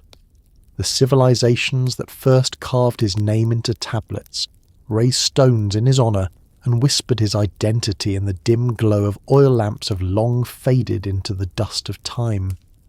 Yet the ideas he embodied continue to echo through the ways we interpret decline, endings, and the thin line that separates life from what follows. His legacy persists not because his temple survived, but because the forces he governed still operate within the world and within the minds of the people who inhabit it. The ancient world understood decline not as a failure but as a necessary part of existence. The presence of Nergal offered structure to this understanding. He embodied the forces that shaped the moments when life reached its limits. His identity gave people a way to interpret the reality of transitions without losing their sense of stability. As centuries passed, these interpretations settled into cultural memory. They travelled across regions, carried by merchants, storytellers, and scribes. They shaped how different societies approached sickness, war, and the end of cities. Even as belief systems evolved, the framework he represented remained intact. The legacy of Nergal isn't found solely in recorded myths. It appears in the shared human recognition that endings require structure. Every civilization that rises must confront the forces that shape its decline. People continue to interpret these forces through systems that offer meaning. Even when they no longer describe them through myth, the underlying need remains. The psychological foundation that once created figures like Nergal still influences how societies respond to transitions. Whether expressed through scientific language, symbolic representation, or cultural narratives, the need to understand endings persists. His presence also continues through the way people interpret fear. Ancient communities faced challenges they couldn't predict. Illness arrived suddenly. Conflicts changed the shape of their world. Environmental shifts disrupted their survival. In the absence of modern explanations, Nergal offered a framework that allowed them to navigate uncertainty. This framework didn't disappear when scientific explanations emerged. It transformed. Today, the forces once attributed to Nergal are described through fields like medicine, psychology, and sociology. Yet the emotional patterns behind these interpretations remain linked to the same human experience that shaped his myth. The legacy of Nergal can also be traced through the continuity of rituals surrounding death. Modern societies no longer perform offerings in temples dedicated to him, yet the structure of acknowledging the transition between life and what follows remains deeply embedded in cultural practices. Funerary rituals across the world reflect ancient concerns about continuity, memory, and the preservation of identity beyond death. These rituals differ in form, but they share a connection to the same need that once drew people into the silent chambers of Nergal's temples. They offer structure, they offer stability, they help communities process loss. In this way, Nergal's shadow continues through the systems people create to bring clarity to decline. Even without invoking his name, societies still find ways to navigate the boundaries he governed. They build memorials, they develop philosophies about mortality, they construct frameworks for understanding grief. These practices reflect the enduring influence of ideas once expressed through his presence. His role as a force that provided order within decline remains visible, even in places where the myths that shaped him have long been forgotten. His legacy is also present in the structure of modern resilience. Ancient societies turned to Nergal when they faced hardship, not because they expected protection, but because his presence offered a way to interpret instability. Today, resilience emerges through systems that encourage preparation, understanding, and the acceptance of uncertainty. These systems mirror the psychological functions once provided by his myths. They help people endure transitions without losing their sense of identity. They transform fear into awareness. They shape a world where decline can be understood without collapsing into chaos. The presence of Nergal can also be traced through the way civilizations interpret destruction. No society avoids confrontation with forces that reshape its landscape, whether through conflict, environmental change, or internal instability. Ancient people understood that destruction became part of the world's cycle. They created narratives that frame these events within divine order. Modern societies analyze destruction through economics, geopolitics, and social systems. Yet these fields echo the same desire to find structure within disruption. They offer explanations that help communities rebuild. They reveal that the legacy of Nergal persists, not through his myth, but through the impulse to understand decline. The influence of his identity also appears in the way societies construct boundaries. Ancient cities built walls not only for defense, but to create separation between the structured world within and the unpredictable world beyond. Nergal's presence shaped the understanding of what happened when those boundaries failed. He governed transitions that occurred when walls fell, when systems collapsed, and when the world shifted. Today, societies create boundaries through laws, institutions, and cultural norms. These boundaries offer stability. When they weaken, people turn to systems of explanation to understand why.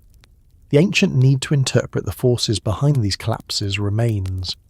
The legacy of Nergal continues through the human impulse to understand what happens when structures fail. Memory plays a central role in carrying his presence into the modern world. Ancient stories remain preserved in clay tablets, inscriptions, and ruins buried beneath centuries of earth. Scholars study these records not only to understand the past, but to recognize how earlier societies interpreted the world. Through these studies, the identity of Nergal continues to inform the understanding of ancient belief systems. His presence becomes part of a broader narrative, exploring how cultures across time interpreted the forces shaping their lives. In this way, his story remains relevant, not as a literal account, but as a contribution to the shared memory of human resilience. The psychology of fear also shapes his ongoing presence. Fear isn't an emotion that disappears with progress. It changes form, reflecting the challenges of each era. Ancient people feared illness without explanation. Modern people fear illness with explanation. But the core experience remains. The presence of decline continues to influence human behavior. Societies respond with systems that bring clarity. These systems echo the functions once fulfilled by Nergal's myths. They provide structure where uncertainty threatens stability. His legacy can be traced through the ways modern cultures express respect for transitions. Even in secular environments, people approach death with reverence. Silence surrounds hospitals, memorials, and cemetery grounds. These places echo the stillness once associated with Nergal's domain. They reflect an instinctive understanding that transitions demand attention. They deserve structure.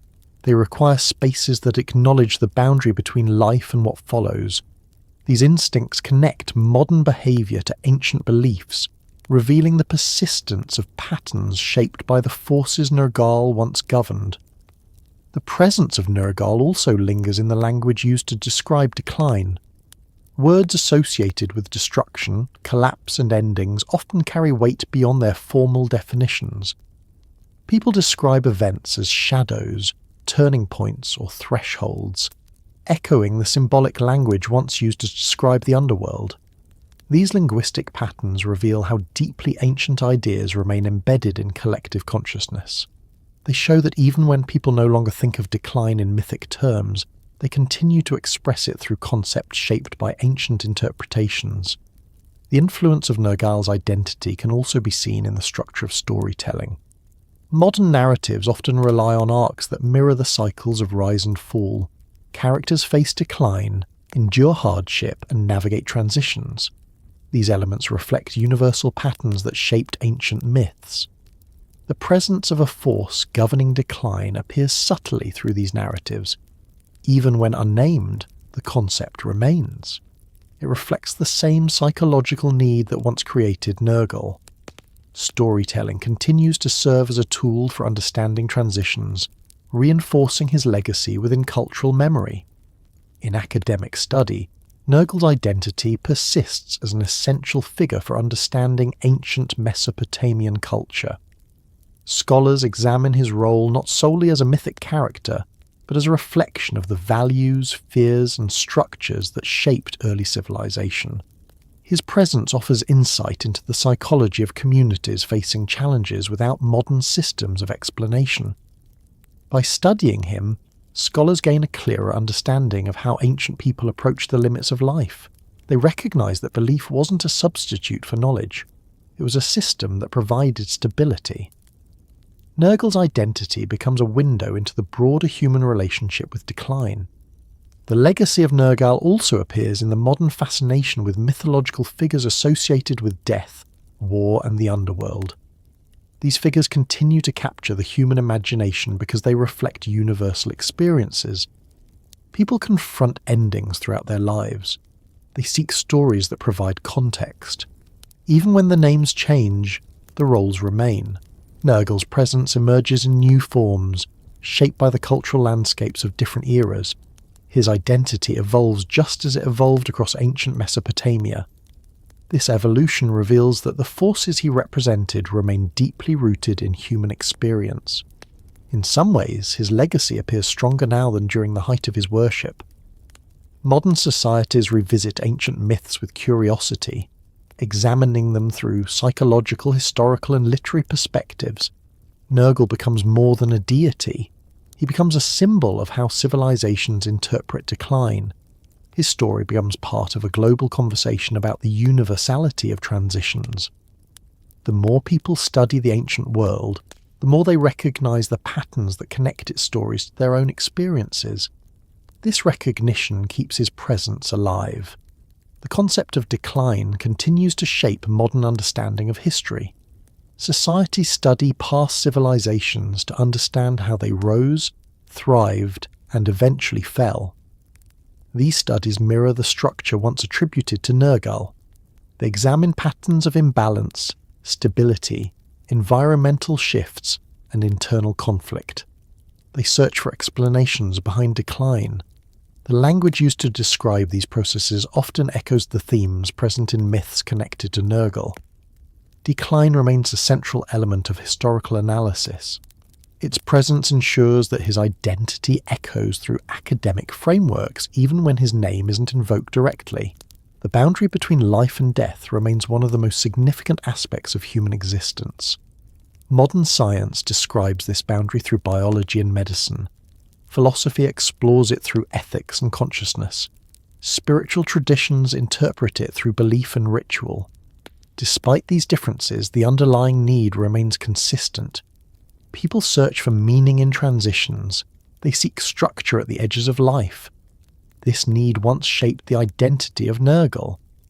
Today, it shapes systems built through research, reflection, and communal experience. His shadow persists because the forces he governed remain active parts of the world. The presence of Nergal in modern thought also reflects the resilience of ancient cultural memory. Myths aren't lost when civilizations fall. They spread, transform, and integrate into the stories told across eras. Even when forgotten in name, their themes remain. The idea of a force that governs decline continues to influence literature, art, and cultural narratives. This influence isn't a conscious preservation of myth. It's a natural continuation of the human need to interpret transitions. Nergal's legacy endures because the experiences he represented remain universal. As societies continue moving through cycles of growth and decline, his presence remains relevant. The world still confronts illness, conflict, environmental change, and instability. Modern explanations help people understand the mechanisms behind these events, but the emotional impact remains unchanged. People still search for meaning. They still create narratives that help them endure. These narratives reflect the same patterns that once shaped Nergal's identity. They show that his presence wasn't dependent on temples or rituals. It emerged from the need to understand the limits of life. In the continuity of this need, his shadow continues to walk with humanity. It appears in the way societies interpret hardship, in the structure they bring to decline, and in the systems they create to navigate transitions. His legacy remains not as a distant myth, but as a reflection of the forces that continue guiding the world. Through the memory of ancient stories and the persistence of the experiences they represent, Nergal's presence spans generations. He remains part of the long narrative of human understanding, shaping how people approach the boundary he once governed with steady authority.